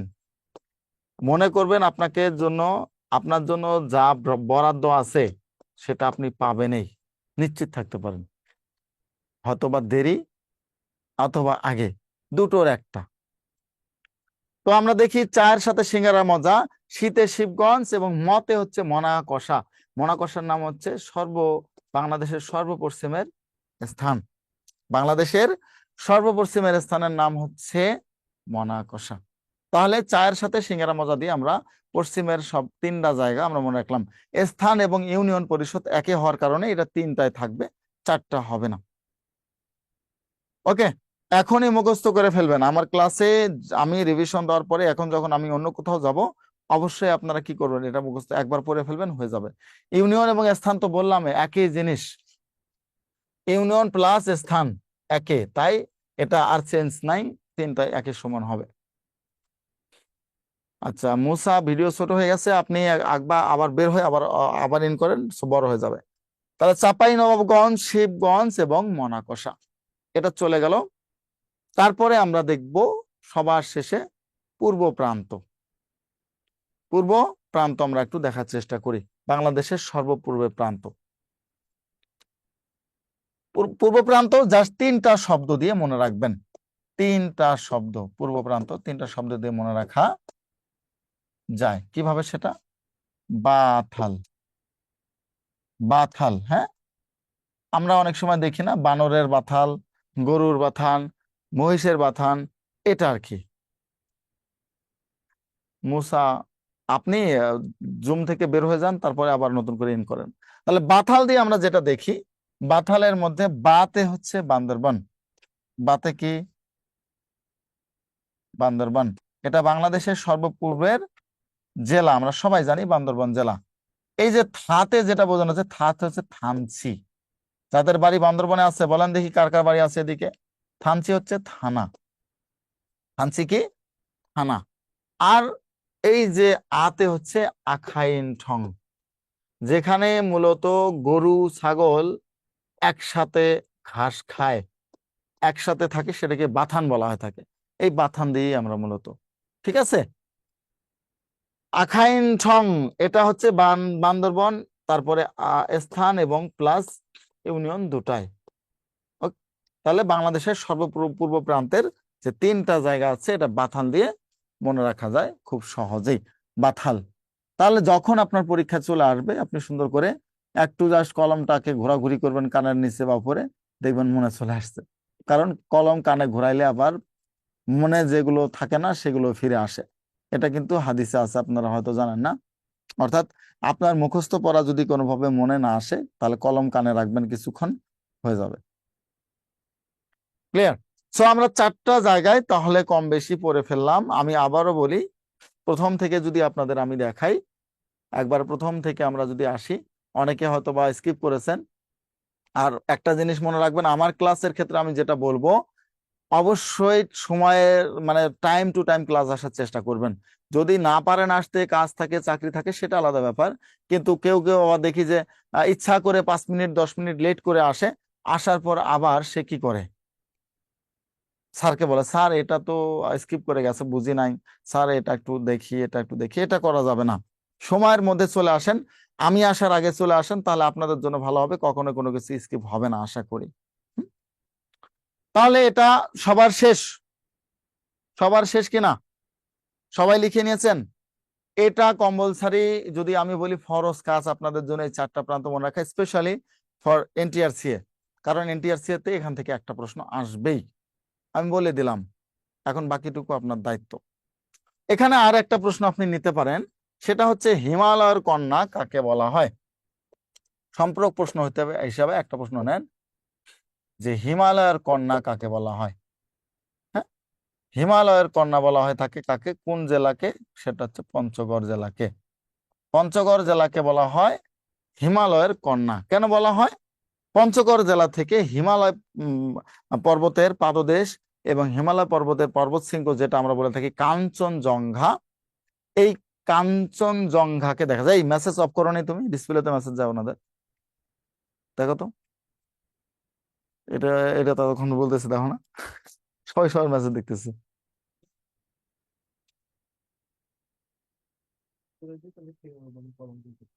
আল্লাহ আল্লাহ, এভরিওয়ান করে দিলে মানে এটা জুমের সমস্যা? ওটা তো অপশনটাই নাই। তো এই যে সবাই সবার মেসেজ দেখতেছে, তাহলে মেসেজ বন্ধ করে দাও, সমস্যা নাই, আপাতত পড়া শেষ হোক। আচ্ছা তাহলে আমরা একটু মেসেজটা অফ রাখি। হ্যাঁ, একটু মেসেজ অফ রাখি, পড়া শেষ করি আগে, তাহলে আপনাদের জন্য ভালো। নাহলে যে আসলেই ঠিক বলছেন, এটা নাকি আমাদের জুমগত সমস্যা, আমাদের টেকনিক্যাল সমস্যা, মানে জুমের এই সমস্যা, এটা আমাদেরও না। তো দেখা যায় আর কি, কয়দিন থেকে নাকি এরকম হচ্ছে। হুম। তো এটা ঠিক হয়ে গেলে এটা আশা করি ঠিক হবে খুব শীঘ্রই। সো এখানে আমরা যেটা দেখলাম, চারটা প্রান্তর সাথে সাথে হিমালয়ের কন্যা কেন কম দেখা বলা হয় কম পঞ্চগড়কে, কারণ পঞ্চগড় থেকে হিমালয় যে আমরা দেখি পর্বত, এটাকে দেখা যায় মোটামুটি। কাঞ্চনজঙ্ঘা মানে হিমালয়ের শৃঙ্গটা যেটা আছে, এটাকে দেখা যায়। সো এইখানে যে প্রশ্নগুলো আসে, আশা করি আপনারা আর কেউ ভুল করবেন না এই প্রশ্নগুলোর উত্তর করতে। কারো ভুল হবে আরো? যদি এখন উত্তর দক্ষিণ পূর্ব পশ্চিম থেকে আসে, মনে হয় না আর ভুল হওয়ার কথা, এই জীবনে আর হবে না। শুধু এনটিআরসি এর জন্য না, বিসিএস, ব্যাংক, প্রাইমারি 11 থেকে 20তম গ্রেডের যে কোনো চাকরির ক্ষেত্রে বর্তমান আমরা যেটা দেখতেছি, এই 6-7 মাস থেকে আপনাদের ভৌগোলিক বিষয়ের উপর বেশি গুরুত্ব দেওয়া হয়েছে। এটাকে সুন্দর করে সবাই পড়ে ফেলবেন। এবার আমরা লেকচার শিটে চলে যাই, দেখি আপনাদের কি আছে। এই যে এগুলো যা পড়িয়েছি দেখেন, এগুলো এখানে আছে। এখন আপনি যদি প্রশ্নে চলে যান, একবারে দেখেন প্রশ্নের মধ্যে জাস্ট একটু যদি চোখ বুলান, যা পড়ছেন ওখানে যা আমি পড়িয়ে দিলাম সবগুলো এখানে আছে। দেখেন, বাংলাদেশের সর্বোত্তরের উপজেলার নাম কি? এরপর যদি এই পাশে দেখেন, হিমালয়ের কন্যা বলা হয় কোন উপজেলাকে বা কোন জেলাকে? বাংলাদেশের সবচেয়ে দক্ষিণে অবস্থিত উপজেলার নাম কি? যা পড়াইছি সব প্রশ্নে আছে। তার মানে ওইটা পড়ার পরে যদি আপনি প্রশ্ন একবার রিভিশন দেন এই চ্যাপ্টার থেকে, আর ভুলেও কোনো কিছু ভুল হবে না আপনার। ওকে, তাহলে আমরা এবার কোথায় যাব? টিচার্স ওয়ার্কে যাব। টিচার্স ওয়ার্ক অলরেডি আমি কিন্তু ডান করে দিয়েছি। আপনাদের উদ্দেশ্যে যেটা বলবো, প্রথম ক্লাস যেহেতু করতেছেন, সেটা হচ্ছে এই টিচার্স ওয়ার্ক গুলো আমি তো পড়িয়ে দিলাম। আপনারা যারা পড়বেন লেকচার শিট দেখবেন, যদি লেকচার শিট বাসায় থাকে তাহলে তো ভালো, না থাকলে আপনারা অনলাইনে আপনাদের আমরা লেকচার শিট দিয়ে দিয়েছি। সেক্ষেত্রে যেটা করবেন, ওই জায়গাটাকে একটু হাইড করে রেখে প্রশ্নগুলোর উত্তর করার চেষ্টা করবেন ফার্স্ট। যদি উত্তর পারলেন যে দেখবেন 3টা বা 4টা প্রশ্ন এরকম দেওয়া আছে, এই 3-4টা প্রশ্ন আগে উত্তর করে ফেলবেন। ভুল হোক রাইট হোক কোনো কথা নেই, উত্তর হবে আগে। তারপরে আপনি উত্তর দেখবেন আপনার কোনটা ভুল হলো, কোনটা সঠিক হলো। যেটা ভুল হবে একবার বরাবরের মতো লেকচারের ওই প্রান্তে যাবেন, কোন লেকচারে এটা ছিল ওটাকে আরেকবার রিভিশন দিবেন। তাহলে কম্প্যাক্ট একটা প্রিপারেশন ওই টপিক সম্পর্কে আপনার হয়ে যাবে। তখন আর চিন্তা হবে না যে আর কেন ওটা ভুল হলো, কেন ওটা পারলাম না। পুরোপুরি মিলে একটা আপনার ভালো একটা প্রিপারেশন হয়ে যাবে ওখান থেকে। ওকে, তাহলে আমরা এবার আসি বাংলাদেশের মানচিত্র।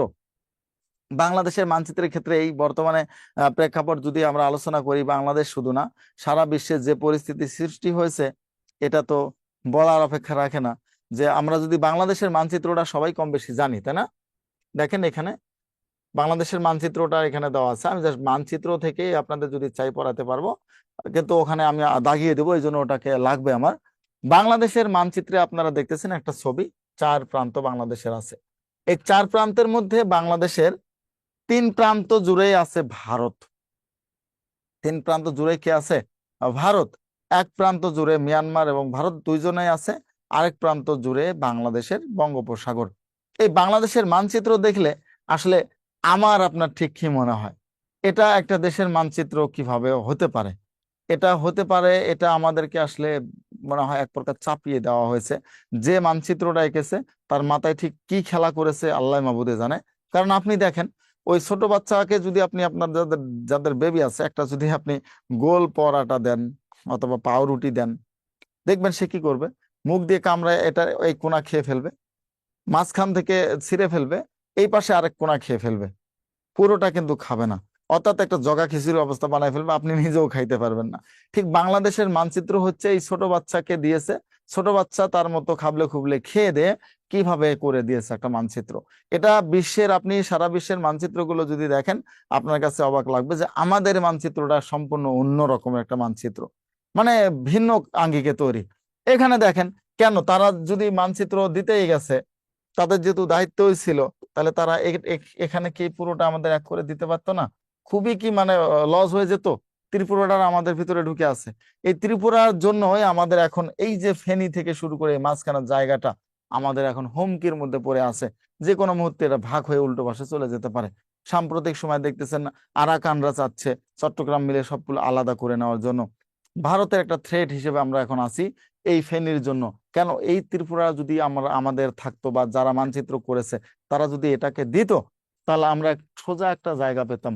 সিলেট থেকে তখন চট্টগ্রামে আসতে মাত্র 80 কিলোমিটার পথ লাগতো, আর এখন প্রায় 300 কিলোমিটার পথ ঘুরে সিলেট থেকে চট্টগ্রামে যেতে হয়। এটা কেমন মানচিত্র? তো ওই সময় আমাদের দিয়েছে, কারা দিয়েছে, কিভাবে দিয়েছে, কিভাবে হয়েছে আমি ঠিক জানি না। বঙ্গভঙ্গ করার পরে এবং আগের মধ্যেও যদি আমাদের বাংলাকে নিয়ে কেউ ভাবতো, এরকম যদি ভাবার মানুষ থাকতো, তাহলে বাংলাদেশের পরিণতি এই মানচিত্র দেখতে হতো না। আপনি নিজেকেই খেয়াল করে দেখেন, এইখানে তারা ভিতরে কেন ঢুকবে, এখানে কেন ভিতরে ঢুকবে? এটা কোন ধরনের মানচিত্রের মধ্যে আছে? কোন ধরনের ছোট ছোট জায়গাগুলোতে ভিতরে ঢুকে গেছে আমাদেরকে শাসন করার জন্য। এখন এই জায়গাটা যদি পুরোটা আলাদা হয়ে যায়, কি করার আছে উত্তরবঙ্গ, রংপুর শুদ্ধ? বলার আছে কিছু? বলার নেই।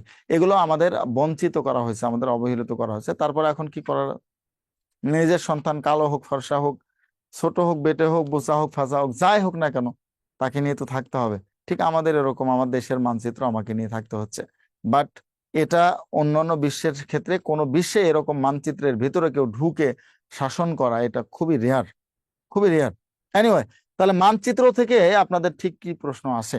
আমরা সবাই জানি মানচিত্রের এই ভাগগুলোর মধ্যে এই পাশে দেখেন পশ্চিমবঙ্গ, এই পাশে আসাম আছে, ত্রিপুরা আছে, মেঘালয় আছে, এদিকে মিজোরাম আছে, এবং এ পাশে মায়ানমার আছে। অর্থাৎ ভারত আমাদের তিন দিক থেকে, এই পাশ থেকে, এ পাশ থেকে, এ পাশ থেকে ঘিরে রাখছে। আর এক সাইডের কিছু অংশ আমাদের আছে মিয়ানমারের অংশ, মানে মিয়ানমারের সাথে আমরা যুক্ত আছি। আর আরেক সাইড পুরোটা হচ্ছে বঙ্গোপসাগর। এই হচ্ছে আমাদের মানচিত্র মোটামুটি আমরা যদি দেখি। এখন প্রশ্ন যেটা আসতে পারে আপনাদের পরীক্ষায়, বাংলাদেশের সাথে ভারতের মানচিত্রে বা সীমান্ত দৈর্ঘ্য কত?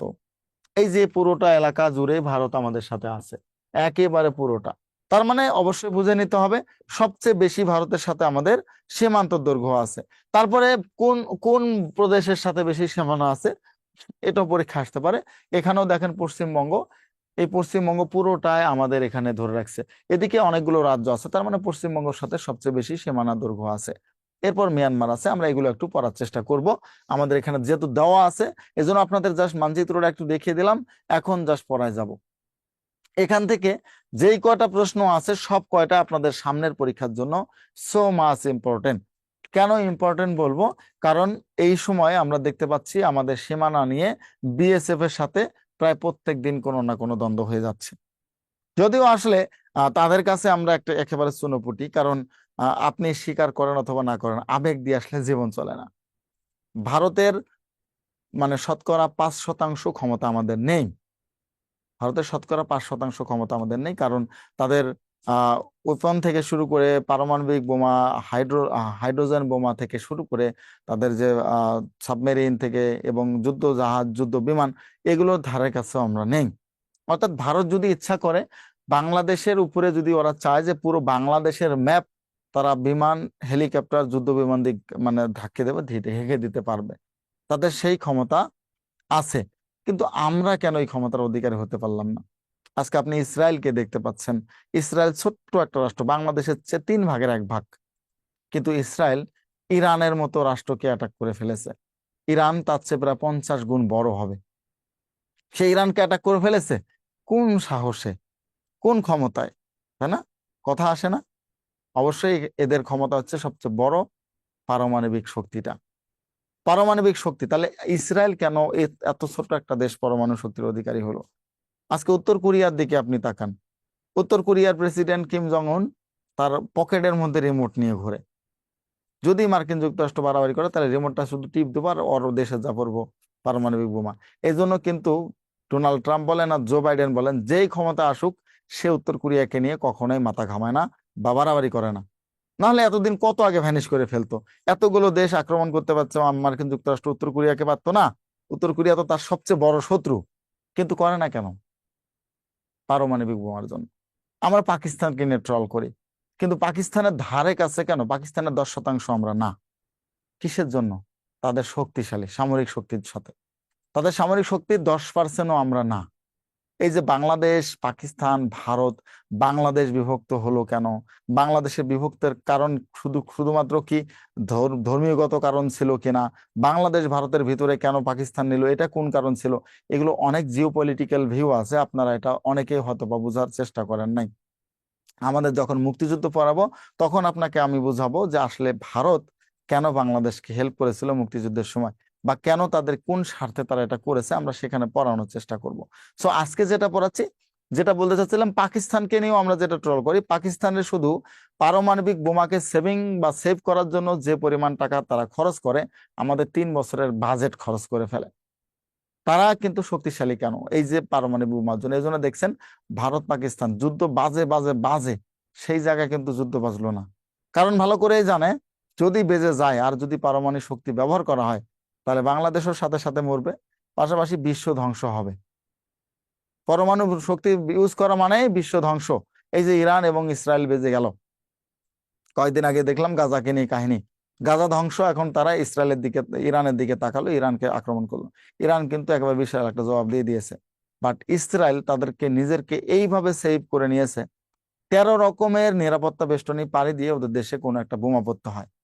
13 রকমের, এতটুকু একটা দেশ, 13টা বেষ্টনী পাড়ি দিতে হয়। আয়রন ডোম সবার শেষ, এর মধ্যে জর্ডান থেকে শুরু করে বেশ কিছু নিরাপত্তা বেষ্টনী ইসরায়েল করে ফেলেছে। অর্থাৎ আপনি যদি এখান থেকে 100টা মিসাইল ছোড়েন, সর্বোচ্চ 5টা থেকে 7টা তাদের দেশে পৌঁছতেও পারে, নাও পারে। তাহলে কিরকম তারা নিজেদেরকে সেভিং বা সিকিউরিটি দিয়ে রেখেছে ইসরায়েল, এই জন্য তারা যেখানে সেখানে আক্রমণ করার সাহস পায়। এনিওয়ে, সো এখান থেকে আমাদের সীমান্ত দৈর্ঘ্য যদি আমি দেখি, সবচেয়ে বেশি বাংলাদেশের মোট সীমানা দৈর্ঘ্য কত? 5138। এটা পরীক্ষায় আসে। বাংলাদেশের মোট সীমারেখার দৈর্ঘ্য 5138 কিলোমিটার। আমরা শুধু বর্ডার গার্ড বাংলাদেশটা পড়বো, আমাদের মাধ্যমিক ভূগোলটা পড়ার দরকার আপাতত নেই, কারণ ওইটা থেকে আপনাদের প্রশ্ন আসে না। তারপর আসেন বাংলাদেশের সর্বমোট স্থল সীমা 4427। বাংলাদেশের উপকূলের দৈর্ঘ্য 711 কিলোমিটার। এখানে ছোট্ট একটা টেকনিক বুঝিয়ে দেই, যদি আপনি যে কোনো 2টা মুখস্থ রাখতে পারেন, বাকি 2টাকে মুখস্থ রাখতে হবে না। কেন হবে না?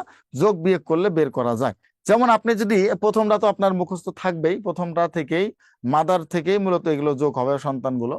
সো যদি আপনি মনে করেন বাংলাদেশের এই আপনার কনফিউশন বাঁচবে এই 2টাকে নিয়ে, হ্যাঁ, এই 2টাকে নিয়ে মনে করেন আপনি কোনটা জানেন, বাংলাদেশের উপকূলের দৈর্ঘ্য জানেন, আর বাংলাদেশ ও মিয়ানমারের সাথে দৈর্ঘ্য জানেন, আর বাকি 2টা এটাও জানেন না, এটাও জানেন না।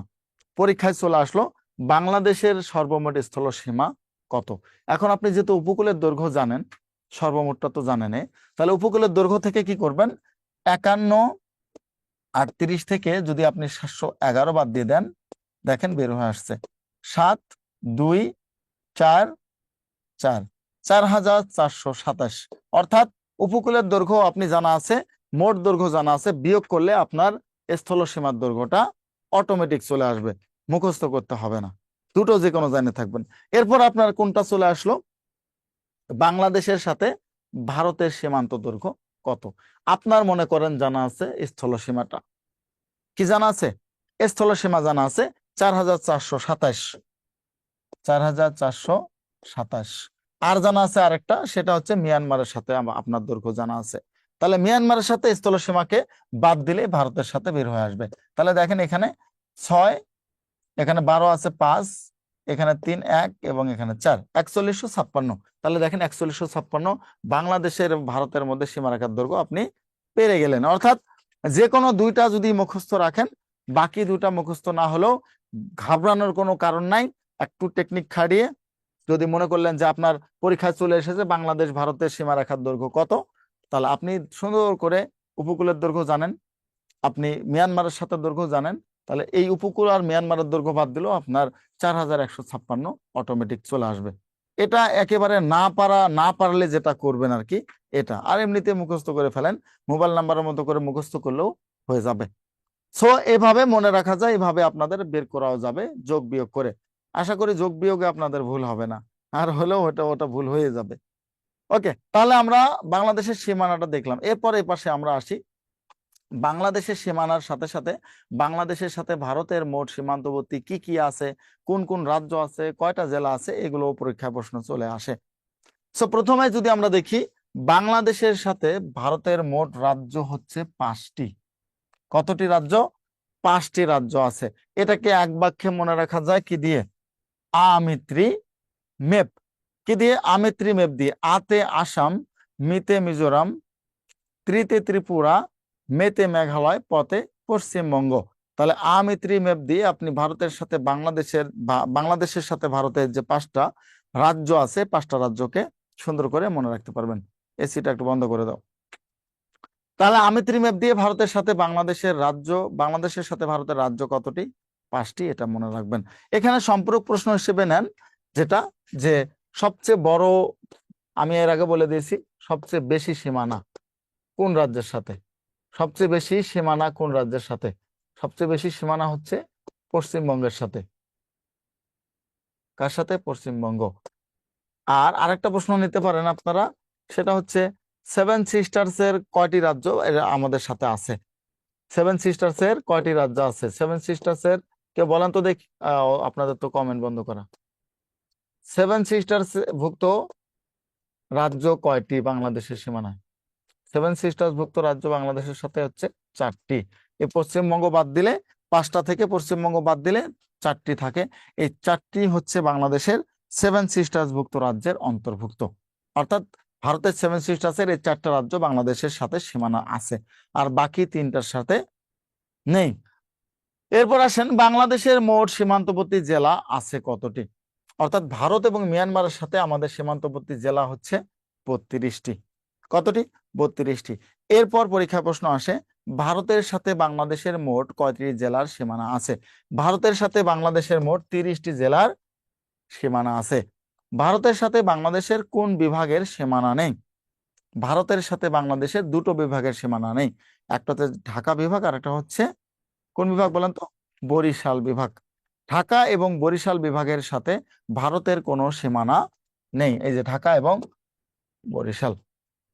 এরপর আসেন, মিয়ানমারের সাথে বাংলাদেশের সীমান্তবর্তী জেলা আছে কতটি? মিয়ানমারের সাথে বাংলাদেশের সীমান্তবর্তী জেলা আছে 3টি। রাঙামাটি, বান্দরবন এবং কক্সবাজার। রাঙামাটি, বান্দরবন এবং কক্সবাজার। তাহলে কথা হলো, মিয়ানমারের সাথে না হয় বাংলাদেশের 3টি আছে, তাহলে বাংলাদেশের সাথে মিয়ানমারের কয়টি রাজ্য আছে? আমরা তো ভারত দেখলাম, তাহলে বাংলাদেশের সাথে মিয়ানমারের 2টি রাজ্য। কয়টি রাজ্য? 2টি রাজ্য আছে বাংলাদেশের সাথে মিয়ানমারের। একটা নাম হচ্ছে চীন রাজ্য, আর একটা নাম হচ্ছে রাখাইন।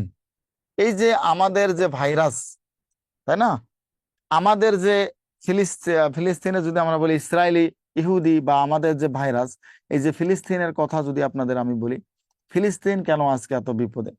ফিলিস্তিন এত বিপদের কারণে হচ্ছে, মূল কারণটাই হচ্ছে বেশি মহানুভবতা দেখানো। অর্থাৎ যখন ইহুদিরা, ইসরায়েলের যারা ইহুদি ছিল, প্রথম বিশ্বযুদ্ধ পরবর্তী সময় ইহুদিদেরকে পৃথিবী থেকে নিচ্ছিন্ন করার জন্য বিভিন্ন ধরনের প্রকল্প হাতে নেওয়া হয়। হিটলারের ব্যাপারেও আপনারা জানেন, প্রায় 60 লক্ষ ইহুদিকে তিনি নিজে হত্যা করেছিলেন, এবং তিনি বলেছিলেন যে পৃথিবীতে যদি একটা ইহুদিও থাকে, সেটাই ভাইরাস হবে একদিন। তার কথা কিন্তু সত্যি সত্যি হয়ে গেছে। অর্থাৎ ফিলিস্তিন রাষ্ট্রটা 1916 সালের আগেও তারা একেবারে সম্পূর্ণ নিজের রাষ্ট্র ছিল। 1917 সালে বেলফোর ঘোষণার মাধ্যমে 18 সালে ফিলিস্তিনের মধ্যে ছোট্ট একটা জায়গা,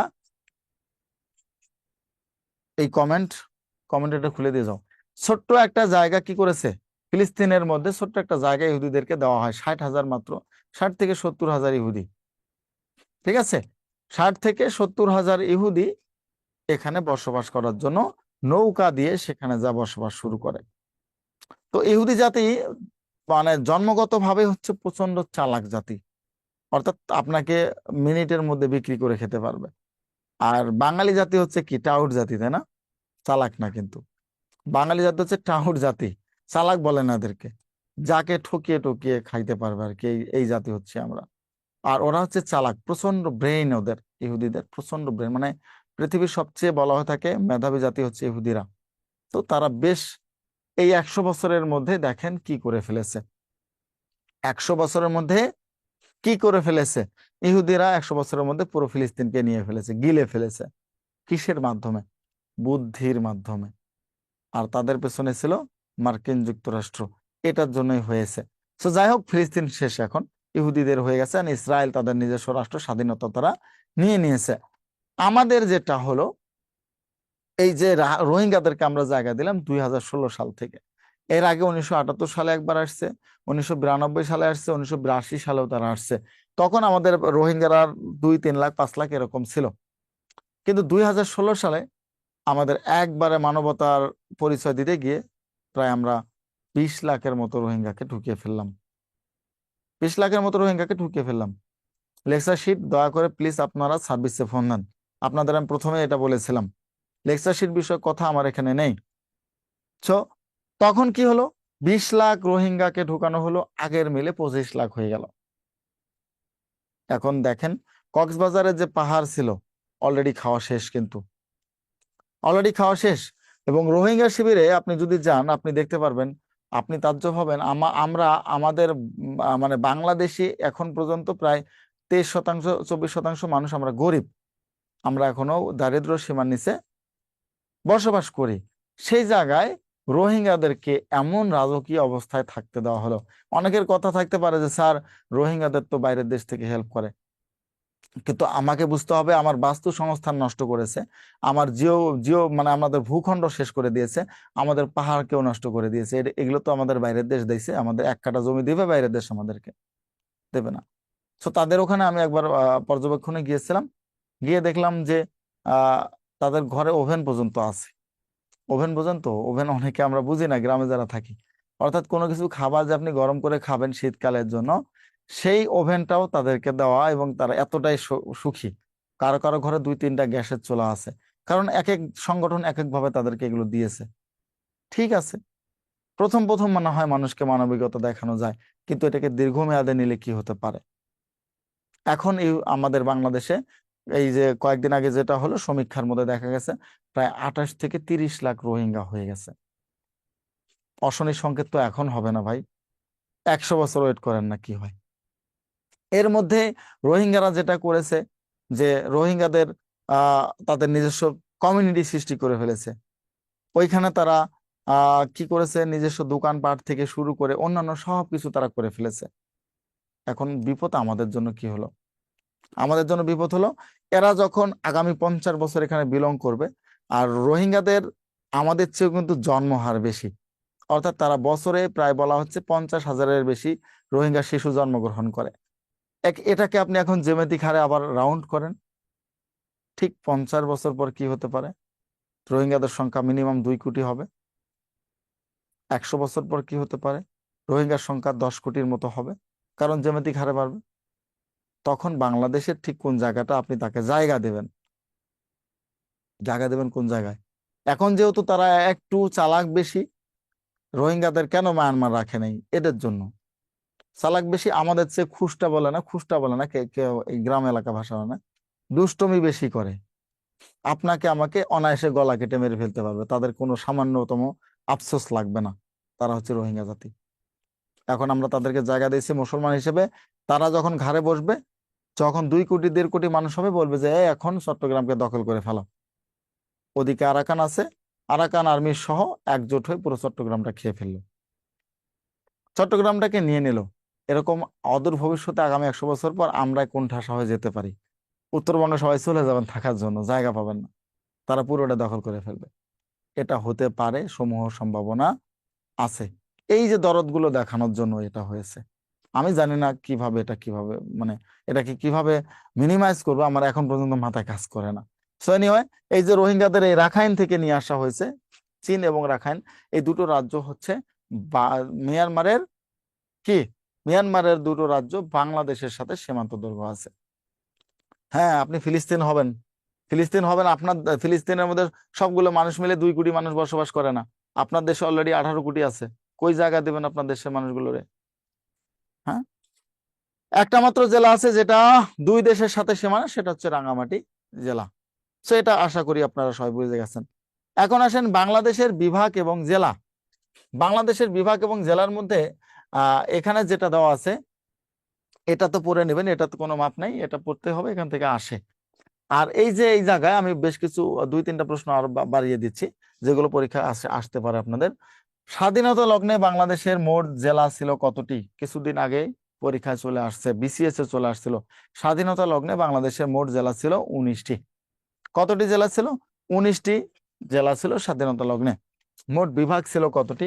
বিভাগ ছিল 4টি। তারপরে এই 19টি জেলা ভেঙে 20তম জেলা ছিল বাংলাদেশের। 20তম জেলা হচ্ছে জামালপুর। কোন জেলা?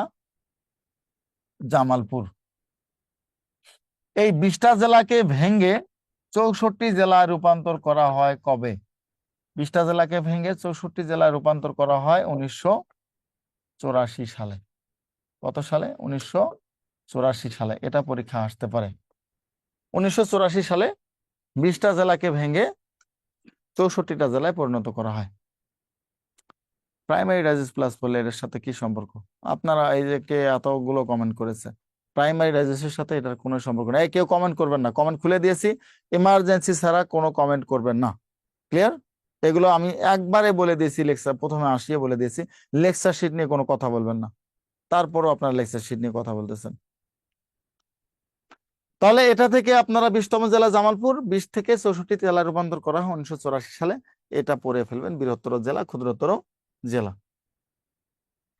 তারপরে আমরা পরের টপিকসে আসি।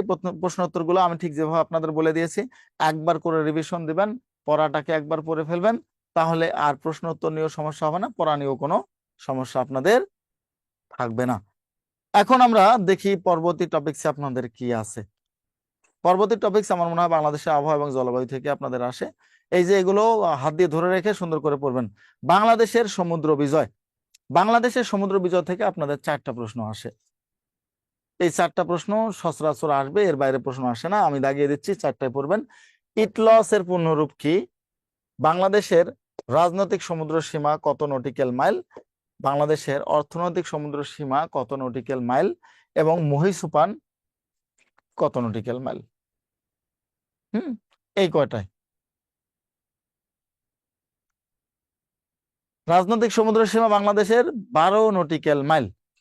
আর 1 নটিক্যাল মাইল সমান সমান কি? 1 নটিক্যাল মাইল সমান সমান 1.82 কিলোমিটার। 1.852 কিলোমিটার 1 নটিক্যাল মাইল সমান সমান। হ্যাঁ, মহীসোপান বলতে যেটা বোঝানো হয়, আপনাদের অনেকে বলেছেন, মহীসোপান বলতে যেই পর্যন্ত আমাদের হালকা সামান্যতম কি গিয়েছে? মাটি গিয়েছে। অর্থাৎ আমরা যদি দেখি বঙ্গোপসাগরের পরে, বঙ্গোপসাগরে কিন্তু সব নদীগুলো গিয়ে পড়েছে, তাই না? এখন নদী, এই যুগের পর যুগ নদীগুলো যে পলি মাটিগুলো নিয়ে গেছে সাগরে, আমাদের সর্বশেষ পলি মাটি যেখানে গিয়ে পৌঁছাইছে ততদূর পর্যন্ত আমাদের মহীসোপান। এই পর্যন্ত আমরা মাছ ধরতে পারবো, এই পর্যন্ত আমরা অন্যান্য যে জীবাশ্ম প্রাণীগুলো আছে এগুলোকে আমরা সংগ্রহ করতে পারবো। কিন্তু রাজনৈতিক ভাবে আমরা অত দূর যেতে পারবো না, কিন্তু শুধুমাত্র ওখান পর্যন্ত আমরা মাছ ধরতে পারি। 354 নটিক্যাল মাইল পর্যন্ত সাগরের মধ্যে। আর 200 নটিক্যাল মাইল পর্যন্ত আমাদের অর্থনীতি, যে যে সকল অর্থনৈতিক সহ বলতে আমাদের কোনো গ্যাস ক্ষেত্র বের হলো, কোনো আমাদের তেল ক্ষেত্র বের হলো, অর্থনৈতিক যে আমাদের ব্যাপারগুলো আছে এগুলো আমরা মালিকানা পেয়েছি। আর 12 নটিক্যাল মাইল হচ্ছে আমাদের রাজনৈতিক সমুদ্র সীমা। অর্থাৎ আমরা এই 12 নটিক্যাল মাইলের মধ্যে আমরা রাজনৈতিক ভাবে যা কিছু এগুলো করতে পারবো, এর বাইরে আমরা যেতে পারবো না। আশা করি ক্লিয়ার সবাই। সো এখান থেকে এই 4টা প্রশ্ন আসে, 4টাই পড়বেন, এনাফ, এর বাইরে আর পড়ার দরকার নেই।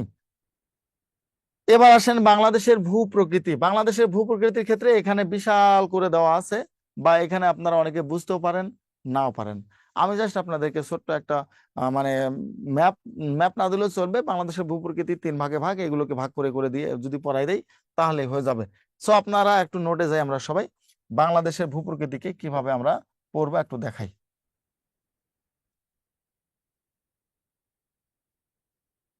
বাংলাদেশের ভূ প্রকৃতির ক্ষেত্রে আমরা যদি দেখি, ভূ প্রকৃতি আমরা লিখি এখানে,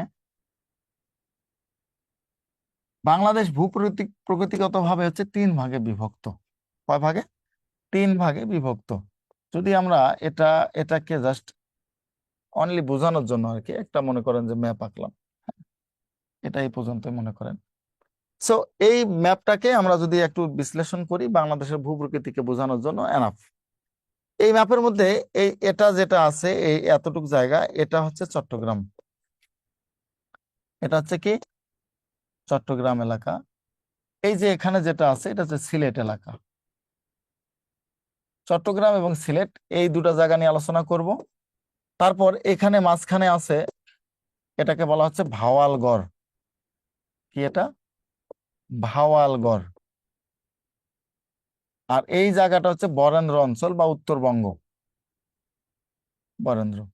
এই জায়গাটা আলোচনা করলেই হবে, শেষ, আর কিছু লাগবে না। সো এটাকে নিয়ে একটু দেখি। যদি ভূপ্রকৃতিগত দিক থেকে বাংলাদেশ আমরা যদি বলি, ভূপ্রকৃতিগত দিক থেকে বাংলাদেশ তিন ভাগে বিভক্ত। কয় ভাগে? তিন ভাগে। এই যে কালো অংশ, কালো অংশগুলো একটা ভাগ। আমি যদি আরেকটা কালার দেই, মনে করেন যে এটা নীল, লাল, লাল যেটা দিলাম, এটা একটা ভাগ, এটা একটা ভাগ। আর বাকি যা আছে পুরো এলাকা মিলে একটা ভাগ, অর্থাৎ এগুলোকে পুরোটা আমরা আরেকটা ভাগে নিতে পারি। সো এই ভূপ্রকৃতিগত দিক থেকে বাংলাদেশ তিন প্রকার। কয় প্রকার? তিন প্রকার। এক নম্বর হচ্ছে টারশিয়ারি যুগের ভূমি। Tertiary, tertiary. দুই নম্বরে বলা হয় থাকে প্লাইস্টোসিন, প্লাইস্টোসিন। আমাদের মানে আমাদের জমিগুলো আর কি এই ভাগে ভাগ। হ্যাঁ, অনেকে বুঝতে পারেন, নাও বুঝতে পারেন, কারণ এগুলো ভূগোলের। এই জন্য আমি বুঝিয়ে দিব আপনাদের। নব্য প্লাবন। বাংলাদেশে এই টারশিয়ারি যুগের ভূমি অর্থাৎ সবচেয়ে পুরাতন ভূমি বাংলাদেশে আছে মাত্র 12%। কত শতাংশ? মাত্র 12%। কোন এলাকা? এই যে চট্টগ্রাম এবং সিলেট, চট্টগ্রাম এবং সিলেট এলাকাকে একসাথে বলা হয়ে থাকে টারশিয়ারি ভূমি। অর্থাৎ এগুলো বাংলাদেশের সবচেয়ে পুরাতন ভূমি, টারশিয়ারি বা পুরাতন জমি বা ভূমি বলা হয়ে থাকে। ঠিক আছে, আপনাদের পরীক্ষা প্রশ্ন আছে, নিচের কোন অঞ্চলটি টারশিয়ারি যুগের ভূমি? নিচের কোন অঞ্চলটি, কম যেহেতু প্রশ্নটা এত বেশি গুরুত্বপূর্ণ না, এই জন্য আমি জাস্ট একটু লিখে যাব। নিচের কোন অঞ্চলটি টারশিয়ারি যুগের ভূমি? সিলেট এবং চট্টগ্রাম, অর্থাৎ চট্টগ্রামের মধ্যে চট্টগ্রাম, বান্দরবান, খাগড়াছড়ি, রাঙ্গামাটি যেগুলো আছে সবগুলাই। সিলেটের চারটা বিভাগ, চারটা জেলা আছে, সিলেট, মৌলভীবাজার, হবিগঞ্জ এবং সুনামগঞ্জ। এগুলো হচ্ছে কোন এলাকার ভূমি? টারশিয়ারি যুগের ভূমি। আর এই যে ভাওয়ালগড়ের কথা আমি যে আপনাদের বললাম, ভাওয়ালগড় এবং বরেন্দ্র অঞ্চল, এই দুটো অঞ্চল মিলে হচ্ছে প্লাইস্টোসিন কাল। এটা হচ্ছে টারশিয়ারির পরে পরে এই জমিগুলো তৈরি হয়েছে বাংলাদেশে। কত? প্লাইস্টোসিন কালের ভাওয়ালগড়। ভাওয়ালগড় বলতে কোন কোন এলাকা বোঝানো হয়? টাঙ্গাইল, ময়মনসিংহ, তারপর হচ্ছে মধুপুরের যে টাঙ্গাইল আছে, ময়মনসিংহ, গাজীপুরের কিছু এলাকা, এটাকে ভাওয়ালগড় বলা হয়ে থাকে, শালবন আমরা যেটা বলে থাকি। আর বরেন্দ্র অঞ্চল বলতে পুরো উত্তরবঙ্গকে বোঝানো হয়। রাজশাহী, নওগাঁ, চাঁপাইনবাবগঞ্জ, রংপুর, বগুড়া, গাইবান্ধা, অর্থাৎ সিরাজগঞ্জ পর্যন্ত পুরোটাকে আমরা উত্তরবঙ্গ ধরি, যমুনা সেতুর আগ পর্যন্ত। এটা হচ্ছে তার প্লাইস্টোসিন কালের ভূমি। আর বাকি যে প্লাইস্টোসিন কালের ভূমি বাংলাদেশে আছে মাত্র 8%। আর বাকি যেগুলো 80% জমি আছে, এটা পুরোই হচ্ছে নব্য প্লাবন ভূমি। নব্য প্লাবন ভূমি বলতে এই ভূমিগুলো কেবলমাত্র তৈরি হয়েছে দুনিয়াতে, বাংলাদেশে। এজন্য আমরা যদি বলি এই জমিগুলো থেকে কোনো প্রাকৃতিক সম্পদ পাই না। আমাদের বাংলাদেশ গরিব হওয়ার পেছনে আরো একটা বড় কারণ হচ্ছে আমাদের প্রাকৃতিক সম্পদ নাই বললেই চলে, খুবই কম। কারণ আমাদের এই বাংলাদেশ তৈরি হওয়ার বেশি দিন হয়নি, মাত্র 40,000 বছর আগে। কত বছর? 40,000 বছর আগে বাংলাদেশের জমিগুলো তৈরি হয়েছে। এজন্য এই দেশে আমাদের প্রাকৃতিক সম্পদ নাই বললেই চলে। তো এটা হচ্ছে বাংলাদেশের ভূমি বা ভূপ্রকৃতিগত দিক থেকে আপনাদের বলা থাকে।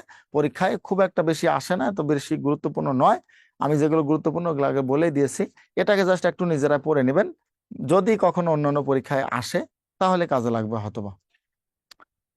তাহলে বাংলাদেশের ভূপ্রকৃতি আমরা এখান থেকে বুঝিয়ে দিলাম, এর বাইরে আর পড়ার আপনাদের দরকার নেই। এই যে এখানে সবগুলো ভাবে দেওয়া আছে, কত কত অঞ্চল। এই যে প্লাইস্টোসিন কাল, সাম্প্রতিক কালের প্লাবন ভূমি, এই যে টারশিয়ারি যুগের ভূমি, এর মধ্যে যে বান্দরবান, খাগড়াছড়ি, রাঙ্গামাটি, কক্সবাজার, এরপর সিলেট, মৌলভীবাজার, হবিগঞ্জ, এই এলাকাগুলোর কথা এখানে উল্লেখ করা আছে। সো আমি যা বলে দিয়েছি সেগুলোই। হ্যাঁ, কুমিল্লা তো চট্টগ্রাম বিভাগের অংশ, দেখা দেওয়ার দরকার নাই, এগুলো দেখা যাওয়ার দরকার নেই, এগুলো পরীক্ষা আসে না। যেগুলো দেখা যায় আমি সেগুলো করব। এবার আসেন বাংলাদেশের আবহাওয়া এবং জলবায়ু। বাংলাদেশের আবহাওয়া এবং জলবায়ু আমরা এখন যদি দেখি, বাংলাদেশের আবহাওয়া এবং জলবায়ুর ক্ষেত্রে ওরকম আর নেই। ওরকম নেই বলতে আমাদের কাল আর কাল নাই, আছে? আমাদের কাল আর কাল নাই, অর্থাৎ আমরা এখন গরমকাল সারা বছরেই পাই, আবার শীতের সময় বৃষ্টি হয়, হয় না? হঠাৎ করে হুট করে আবার গরমের দিনও দেখি ঠান্ডা লাগে, এমন তো। আমাদের আগে আমরা যেটা জানতাম, বাংলাদেশের কাল হচ্ছে ঋতু 6 ভাগে বিভক্ত। পারবেন কেউ বলতে? বলেন তো দেখি, এই 6 ভাগে বিভক্ত ঋতুগুলোর নাম বলেন দেখি। গ্রামীণ ব্যাংকে পরীক্ষা আসছিল, হেমন্ত ঋতু কোন 2 মাস? দেখি কে বলতে পারবেন, আমাদের 6টা ঋতুর নাম বলেন। একজনকে আমি ধরি, দেখি কে বলতে পারে। তানিয়া বলেন, 6টা ঋতুর নাম বলেন। তানিয়া শোনা যায়? গ্রীষ্ম, বর্ষা। জি স্যার, শোনা যাচ্ছে। হ্যাঁ বলেন। গ্রীষ্ম, বর্ষা, শরৎ, হেমন্ত, শীত, বসন্ত। আচ্ছা, হেমন্তকাল কোন কোন মাস? কার্তিক, অগ্রহায়ণ।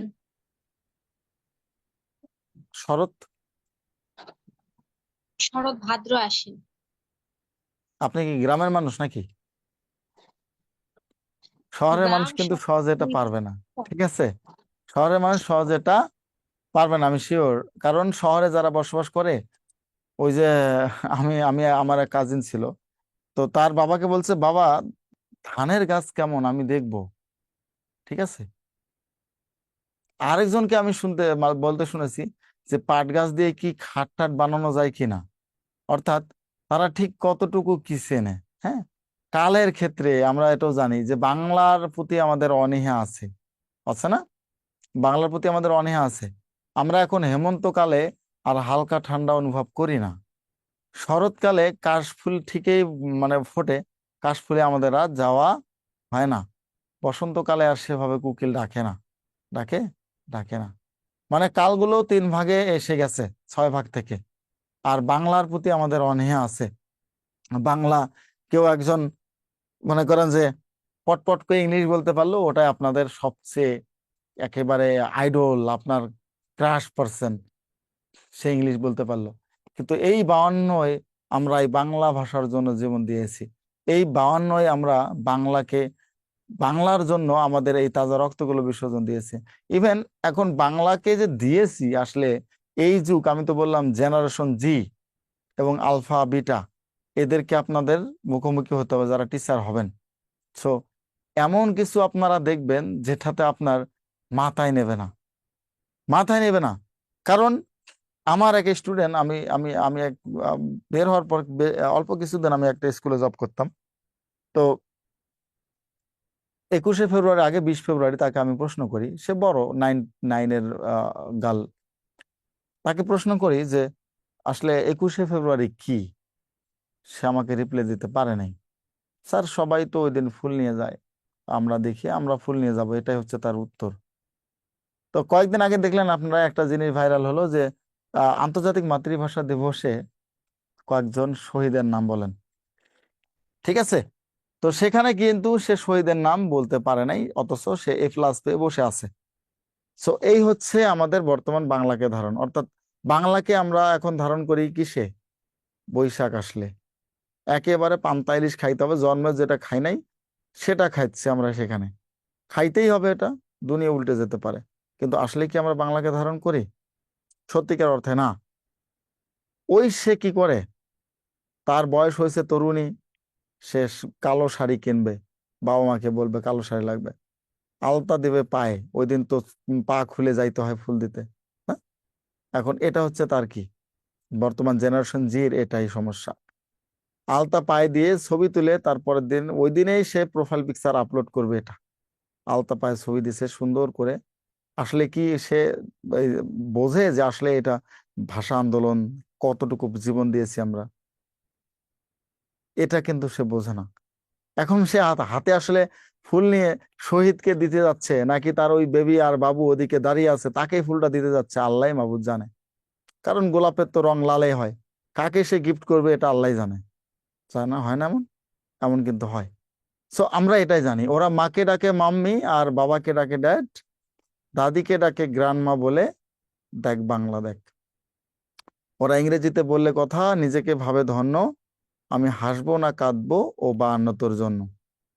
কথাগুলো কিন্তু এমনি আসে নাই। রাফসান দা ছোট ভাই 100টার মধ্যে 90টা ইংরেজিতে বলে, এখন ইংরেজি শুদ্ধ হোক বা না শুদ্ধ হোক, অনেকেরই নাকি আইডল সে। ঠিক আছে, কন্টেন্ট ক্রিয়েটর, সে ইংরেজিতে কথা বলে, জীবন একেবারে ধন্য হয়ে গেল তাকে নিয়ে। সমাজ তো এমনই। অথচ একজন শুদ্ধ বাংলা ভাষায় কথা বললে তাকে আমরা ভ্যালু দেই না। ভ্যালু দেই না। প্রাইভেট ভার্সিটি আর ইংলিশ মিডিয়ামে ওদের শিক্ষা ওদের দীক্ষা লক্ষ টাকার দামে। কম্পিউটার ইন্টারনেটে খেলে ওরা গেম, বাংলার খালবিলের সাথে হয় না ওদের প্রেম।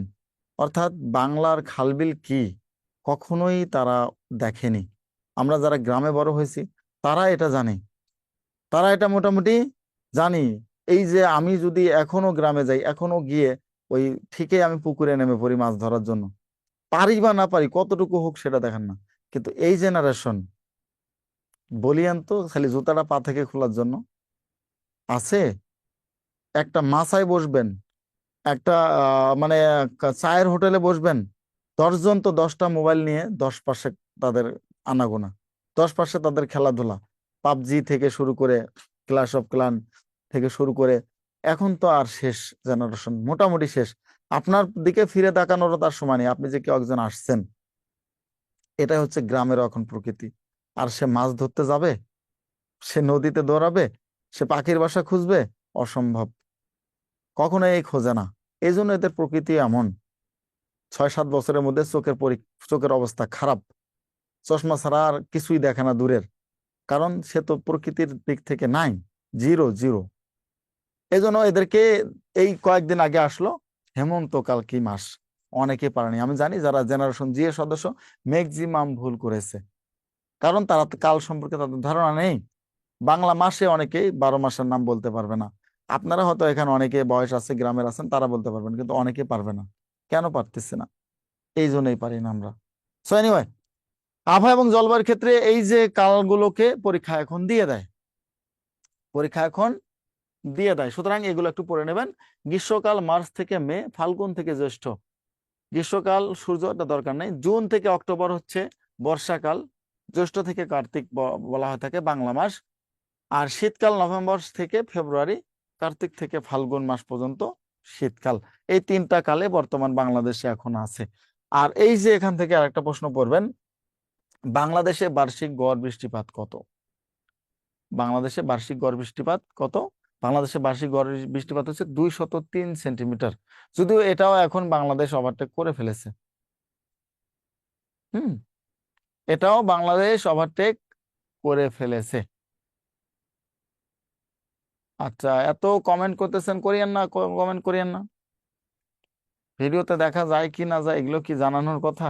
হ্যাঁ, আপনারা কমেন্ট করতে পেরেছেন তো একেবারে করতেছেন, এগুলো সবাই দেখতেছে। হ্যাঁ, বি কেয়ারফুল, এমন কিছু কমেন্ট করিয়েন না যেটা নিজেকে আবার হাসির পাত্র হয়ে যান। এনিওয়ে, তাহলে আমরা এখান থেকে যেটা বলবো, এই 3টাকে অবশ্যই পড়বেন, গ্রীষ্মকাল, বর্ষাকাল এবং শীতকাল। 3 কালকে পড়বেন, পাশাপাশি বাংলাদেশের বার্ষিক গড় বৃষ্টিপাত কত এটা পড়বেন। এরপর আমরা দেখি আর কি আপনাদের পরীক্ষা আসতে পারে। বাংলাদেশের তাপমাত্রা, এটা আসবে না, আসবে কোনটা, গুরুত্বপূর্ণ কোনটা, এই যে এটা উষ্ণতম শীতলতম থেকে ছোট দিন বড় রাত, এই যে এইটা হচ্ছে এখানের মধ্যে, এই টপিকসের মধ্যে সবচেয়ে গুরুত্বপূর্ণ। এটাকে আমরা ভিভিআই বলতে পারি। লেকচার শিট আমাদের আছে, আপনারা সার্ভিসের নাম্বারে ফোন দিলে লেকচার শিট পেয়ে যাবেন, অথবা আমাদের বিদ্যাবাড়ি.com এ গিয়ে, অথবা আপনি নেক্সট পেজে যদি যান, আমাদের ওয়েবসাইট নেক্সট পেজ আছে, সেখানে গিয়ে আরামসে অর্ডার করে ফেলতে পারেন, কোনো সমস্যা নেই। বাংলাদেশের উষ্ণতম স্থানের নাম হচ্ছে নাটোরের লালপুর। বাংলাদেশের উষ্ণতম জেলা রাজশাহী। যারা রাজশাহীতে আছেন, বি কেয়ারফুল, শুধু রাজশাহী না, উত্তরবঙ্গে একসময় মরুভূমি হওয়ার সম্ভাবনা আছে, মরুকরণের দিকে যাচ্ছে উত্তরবঙ্গ। এটা বৈজ্ঞানিক ব্যাখ্যা, এবং মরুকরণের দিকে হচ্ছে খুব শীঘ্রই, হয়তোবা আগামী 100-200 বছরের মধ্যে উত্তরবঙ্গ মরুভূমিতে রূপ নেবে। প্রচন্ড শীত থাকবে, প্রচন্ড গরমও থাকে। এটার মূল কারণ হচ্ছে সমুদ্রপৃষ্ঠের উচ্চতা দিন দিন উত্তরবঙ্গে, সমুদ্রপৃষ্ঠ মানে যেটা আমাদের পানির লেয়ার নিচের দিকে যাচ্ছে। এটা যাওয়ার কারণে ওই জায়গাগুলো একটু এমনিতেই সবসময়ের জন্য শুষ্ক থাকে। হিমালয় পর্বতের পাদদেশে হওয়ার কারণে এলাকাগুলো শুষ্ক থাকে, পাশাপাশি পানির লেয়ার যদি নিচে চলে যায়, মাটি আস্তে আস্তে নিচ থেকে শুষ্ক হয়ে আসবে। আপনাদের এলাকায়, উত্তরবঙ্গে যারা থাকেন, তাদের এলাকাগুলো শুষ্ক হবে, আবাদ হবে না, ফসল ফলানো কঠিন হয়ে যাবে। এটা বৈজ্ঞানিক ব্যাখ্যা। হুম। সো এইটা বড় করে সবাই পড়ে নেবেন এখান থেকে, আমি আর এটা না বলে যাই। তারপরে এখান থেকে যেটা আসবে, স্পার্শো থেকে প্রশ্ন আসে। স্পার্শো এর পূর্ণরূপ কি? স্পার্শো এর পূর্ণরূপ হচ্ছে space research and remote sensing organisation. এটা থেকে প্রশ্ন পরীক্ষা আসে। তারপরে আসেন, স্পার্শো কোন মন্ত্রণালয়ের অধীনে? এটা পরীক্ষা আসে। স্পার্শো প্রতিরক্ষা মন্ত্রণালয়ের অধীনে। বাংলাদেশে মোট ভূ উপগ্রহ কেন্দ্র কতটি? এটা আসে। আর প্রথম দুইটা পড়ে নেবেন, বেতবুনিয়া ভূ উপগ্রহ কেন্দ্র এবং তালিবাবাদ ভূ উপগ্রহ কেন্দ্র। এই দুটাকে কেন পড়বেন? কারণ এই দুটার সাথে জায়গার মিল নাই। বেতবুনিয়া রাঙ্গামাটি, তালিবাবাদ গাজীপুর। আর মহাখালী এবং সিলেট যেহেতু মিলে যায়, এই জন্য এটা আসবে না। এই দুটা পড়ে নেবেন বেশি করে সবাই, বেতবুনিয়া এবং তালিবাবাদ। তারপরে আসেন আবহাওয়া কেন্দ্র এবং আবহাওয়া অফিসের সংখ্যা যদি আমরা দেখি, এখান থেকে 2 থেকে 3টা প্রশ্ন পড়া যায়। বাংলাদেশের রাডার স্টেশন, এই বর্তমান সময় আপনারা জানেন বাংলাদেশে প্রচুর পরিমাণ বজ্রপাত হচ্ছে, তাই না? এই বজ্রপাত নিয়ন্ত্রণ করে যে, যার মাধ্যমে সেটাকে রাডার স্টেশন বলা হয়ে থাকে। এখন আগেরকার দিনে যেটা হতো, আমাদের বজ্রপাত গুলো খুবই কম হতো, এই জন্য রাডার স্টেশনও কম আছিল। কিন্তু এখন আমরা বজ্রপাতকে একটা বিশাল প্রাকৃতিক দুর্যোগ হিসেবেই ধরে নিতে পারি। এই পরিমাণ বজ্রপাত হয়, এবং এই বছরে বেশ কিছু মারা গেল না? অনেক মারা গেছে কিন্তু, বিশেষ করে কুমিল্লা, কিশোরগঞ্জ, নোয়াখালী, চাঁদপুর, উত্তরবঙ্গের কিছু কিছু এলাকা, রংপুর এলাকা, এই এলাকাগুলো বজ্রপাতের সবচেয়ে বড় রেড জোন। সো এই এলাকাগুলোতে মনে রাখবেন, বজ্রপাতের ক্ষেত্রে বজ্রপাতকে এখন নিয়ন্ত্রণ করার বা বজ্রপাতকে নিয়ন্ত্রণ আগে থেকে হতে পারে এরকমও কিছু তৈরি হয়ে আসতেছে বাংলাদেশে, না সারা পৃথিবীতে এটা নিয়ে রিসার্চ করতেছে। এটা যদি রিসার্চ করতে পারে, তাহলে আশা করি বজ্রপাতকেও আমরা কিছুটা হলো মিনিমাইজ করতে পারবো। আর বজ্রপাতের আমাদের মূল সমস্যা কোথায় জানেন? মূল সমস্যাটা হচ্ছে, আমরা মনে করি যখন শব্দ হয় তখন বজ্র পড়ে। এই জন্য ম্যাক্সিমাম সময় আমরা কি করি, যখন আকাশ বিদ্যুৎ চমকায় তখন আমাদের তেমন ভয় লাগে না, শব্দের জন্য মাথায় হাত দিয়ে ফেলি না? বাস্তবে কিন্তু এর ভিন্ন, বাস্তবটা হচ্ছে ভিন্ন। বজ্রপাত, বজ্র বলতে কিছুই নাই। ছোটবেলায় আমরা যখন বজ্রপাত হতো, আমাদের বাপ মা বা আমাদের ভাইয়েরা বলতো যে পাথর একটা মাথার উপরে পড়ে যায়, তাই না? পাথর একটা মাথার উপরে পড়ে যায়, এটা হচ্ছে বজ্রপাত। এটা কিন্তু না, এটা হচ্ছে ইলেকট্রিক শক। অর্থাৎ 600 মেগাওয়াট বিদ্যুৎ উৎপন্ন হওয়ার জন্য যে পরিমাণ শক দেওয়া দরকার, এই বজ্রপাতের অ্যাট এ গ্লান্স কয়েক সেকেন্ডের মধ্যে এই পরিমাণ মেগাওয়াট বিদ্যুৎ উৎপন্ন হয়। এজন্য মানুষের উপরে সব ঠিকঠাক থাকে, ভিতরে পুরে টুরে একবারে জরাজীর্ণ করে ফেলে। অর্থাৎ আপনাকে যদি ধরে ফেলে, আপনি শেষ, বাঁচার কোনো উপায় আপনার নেই। সব দুর্যোগ থেকে বাঁচা যায়, বজ্রপাত থেকে বাঁচা যায় না যদি আপনার গায়ে শরীরের উপরে পড়ে যায়। So be careful. বজ্রপাতের যখন আলো হয় তখনই মূলত বজ্র হয়।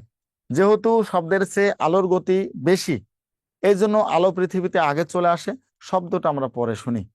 বাট শব্দ দিয়ে আপনার ক্ষতি না, ক্ষতি হচ্ছে আলোর সময়। ক্ষতি কোন সময়? আলোর সময়। এই জন্য বজ্রপাতের সময় সাবধান থাকবেন। অবশ্যই গাছের কাছে থাকবেন না, কারণ গাছ যদি বজ্রপাত হয় আপনিও শেষ হবেন। গাছ থেকে 8 থেকে 9 হাত দূরত্বে থাকবেন। ইলেকট্রিক কোনো জায়গা বা ইলেকট্রিক কোনো ব্যাপার হাতের মধ্যে রাখবেন না, এটার মাধ্যমে আপনার বজ্রতে আপনি আক্রান্ত হতে পারেন। অনেকগুলো এরকম রুলস আছে, এগুলো আপনারা সবাই একটু দেখে নেবেন, তাহলে হবে। এটা হচ্ছে রাডার স্টেশন। নদী বন্দরের সংকেত হচ্ছে 4টি, আর আবহাওয়া সতর্ক সংকেত হচ্ছে 11টি। ওই আবহাওয়া সতর্ক সংকেত তো বোঝেন, আমাদের যখন কোনো ঘূর্ণিঝড় হয়, সিডর থেকে শুরু করে অন্যান্যগুলো যেগুলো হয়, তখন এটাকে বলা হয় আবহাওয়া সতর্ক সংকেত। 11 নম্বর মহা বিপদ সংকেত আমরা বলি, এটা হচ্ছে আবহাওয়া সতর্ক সংকেত। তাহলে এখান থেকে এই কয়টা পড়ে নেবেন, বাকিগুলো আর তেমন একটা দরকার নেই। যেহেতু ভূমিকম্প আমাদের হচ্ছে বেশ কিছু সময়ের দিন থেকে, সুতরাং ভূমিকম্পন পর্যবেক্ষণ কেন্দ্র হচ্ছে বাংলাদেশে 4টি: চট্টগ্রাম, ঢাকা, রংপুর এবং সিলেট। আর বাংলাদেশের সবচেয়ে ভূমিকম্প প্রবণ এলাকা হচ্ছে সিলেট। সো এই সিলেটে যাদের বাড়ি আছে তারাও বি কেয়ারফুল, কারণ 100 বছরের মধ্যে আমার বাংলাদেশে প্রত্যেক 100 বছর পর পর একবার ভূমিকম্প হয় বড়, বাংলাদেশ এটা ওভারটেক করে ফেলেছে, 150-200 বছর হয়ে গেছে, এখনো ভূমিকম্প হয়নি। সো যে কোনো মুহূর্তে বিশাল ভূমিকম্প হয়ে যেতে পারে আমাদের দেশে, এবং পৃথিবী ধ্বংসেরও একটা বিশাল সম্ভাবনা আছে। প্রায় 3 লাখ বছরের মধ্যে একবার পৃথিবী ধ্বংস হয়েছে, এটা রেকর্ড আছে, আধুনিক বিজ্ঞানরা এটা বের করেছে। কিন্তু পৃথিবীর বয়স এখন 6 লাখ বছরের বেশি হয়ে গেছে, ডাবল হয়ে গেছে। সো যে কোনো সময় আমরাও ভ্যানিশ হয়ে যেতে পারি। ওকে, সো একটু ইবাদত টিবাদত ভালো করে পড়েন, মানুষকে দান খয়রাত করেন, কিপটামি না করে খাওয়া দাওয়া বেশি করে করেন, শরীর স্বাস্থ্যের দিকে খেয়াল রাখেন। যে কোনো মুহূর্তে ধপাস করে পড়ে যেতে পারেন, কাহিনী শেষ, আসমান সহ জমিন সহ পড়ে যাবেন তো আর খুঁজে পাওয়া যাবে আপনার। হ্যাঁ, এরকম হয়েছে না 2002 সালে দুনিয়া গায়েব হবে জন্য কত কাহিনী, সবাই খাওয়া দাওয়া করে বসে আছি যে কখন গায়েব হয়, গায়েব আর হলো না। বাড়ি থেকে, ঢাকা শহর থেকে আমার ভাই বোন সবগুলো মিলে একই ঘরে থাকি, যা কিছু খাওয়ার অনেকগুলো টাকা ব্যয় করে ফেলছিলাম, হ্যাঁ, তো কিছুই হলো না, টাকাগুলো শুধু ব্যয় হয়েছে। আর 2012 সালে আরেকবার দুনিয়া গায়েব হওয়ার কথা ছিল, তখনও আমরা এগুলো করছি। তবে হ্যাঁ, দুনিয়া গায়েব বলতে যেটা বোঝানো হচ্ছে বৈজ্ঞানিক সংখ্যা পৃথিবী ধ্বংস হতে পারে, এটাও বলা হচ্ছে। কারণ পৃথিবীর বয়স যে পরিমাণ সময় থেকে তারা ধ্বংস হয়, তার চেয়ে দ্বিগুণ বয়স পৃথিবী অতিক্রম করে ফেলেছে, হয়ে যেতে পারে। আমি চাই হয়ে যাক, ঠিক আছে, আমি চাই হয়ে যাক। এই দুনিয়ার এত জ্বালা যন্ত্রণা, এত বিভেদ ফাসাদ, পেট নিয়ে এত চিন্তা ভাবনা, খাওয়া দাওয়া নিয়ে এত কাহিনী, এগুলো বাদ দেন। হ্যাঁ, এগুলো যাক, সব চলে যাক, দুনিয়াটা ধ্বংস হয়ে যাক। ইবাদতের কথা কেন? নামাজের সময় তো এটা ক্লাস টাইম, এটা না, আমি তো ক্লাস টাইম দেই না, ক্লাস টাইম দেয় সার্ভিস থেকে। আর নামাজের সময় যেটা বললেন, এখানে এমন না যে আমি রানিং ক্লাস নিয়ে যাচ্ছি আর আপনি নামাজ পাচ্ছেন না।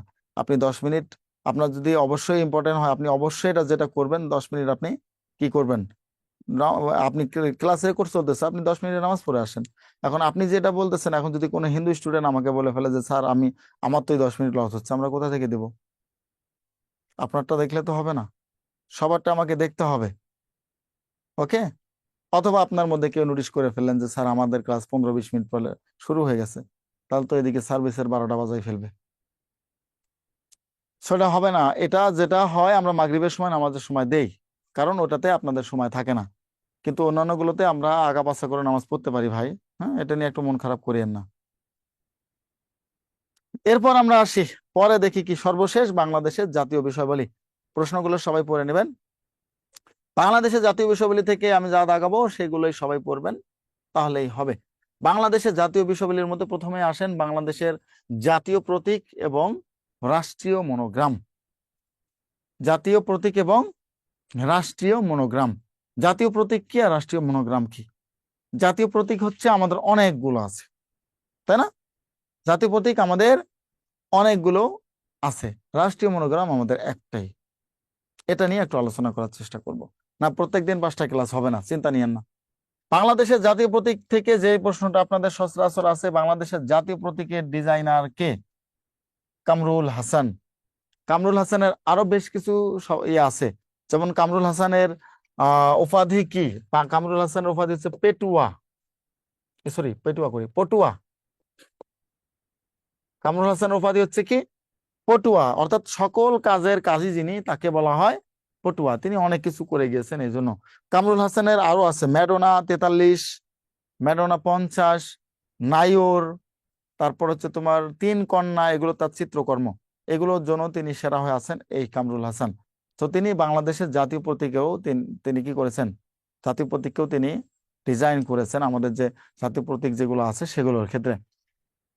তারপর যেটা প্রশ্ন আপনাদের পরীক্ষা আসে, বাংলাদেশের রাষ্ট্রীয় মনোগ্রামে কতটি তারকা আছে? বাংলাদেশের রাষ্ট্রীয় মনোগ্রামে 4টি তারকা আছে, 94তম হবে।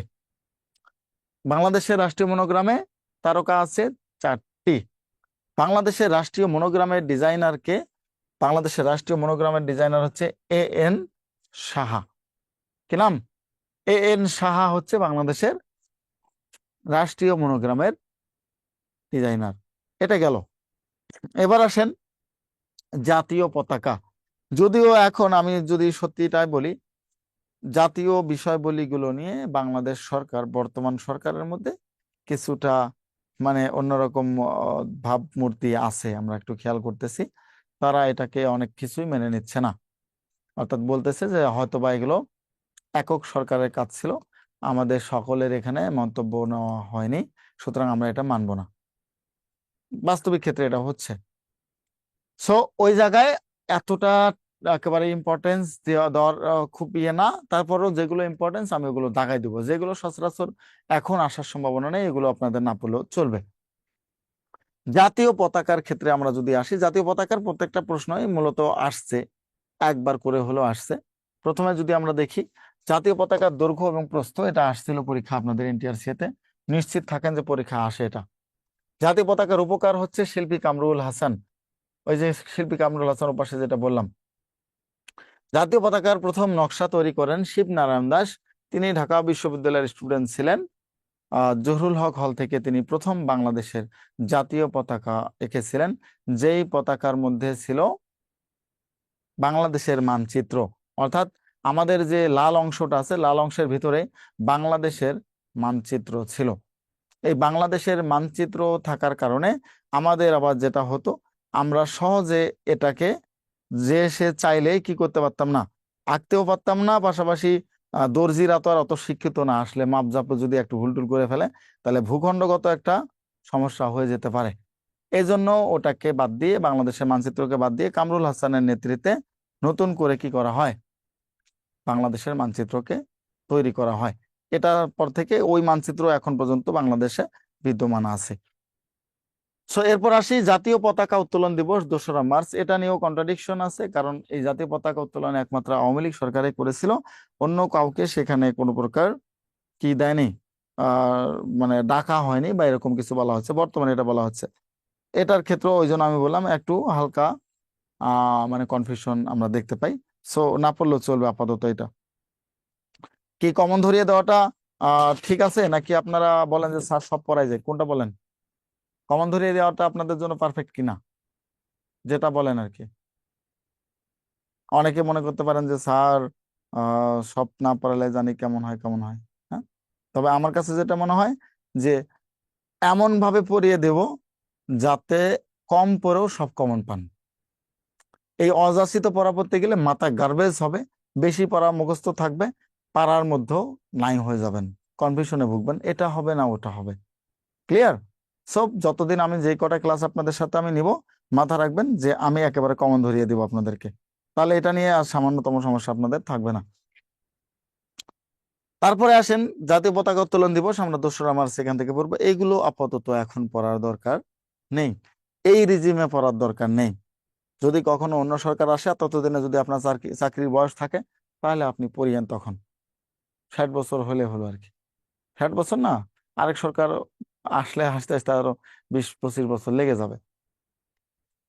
জাতীয় সঙ্গীত, জাতীয় সঙ্গীতের ক্ষেত্রে যদি আমি বলি, এটা নিয়েও আমাদের অলরেডি কিন্তু বেশ জলঘোলা করা হয়ে গেছে, হয়নি? জাতীয় সঙ্গীতের পক্ষে কারা আর বিপক্ষে কারা বলেন দেখি, দু একজন দেখি, একজন দুজনকে, যে কারা চান জাতীয় সঙ্গীত এটাই থাক, কারা চান জাতীয় সঙ্গীত না থাক বা চেঞ্জ হোক। কারা কারা চান হাত তোলেন।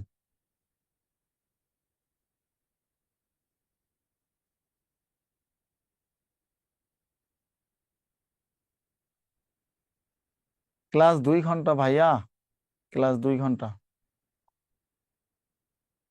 আচ্ছা, অনেকের মতামত আমি অলরেডি পেয়ে গেছি, ঠিক আছে।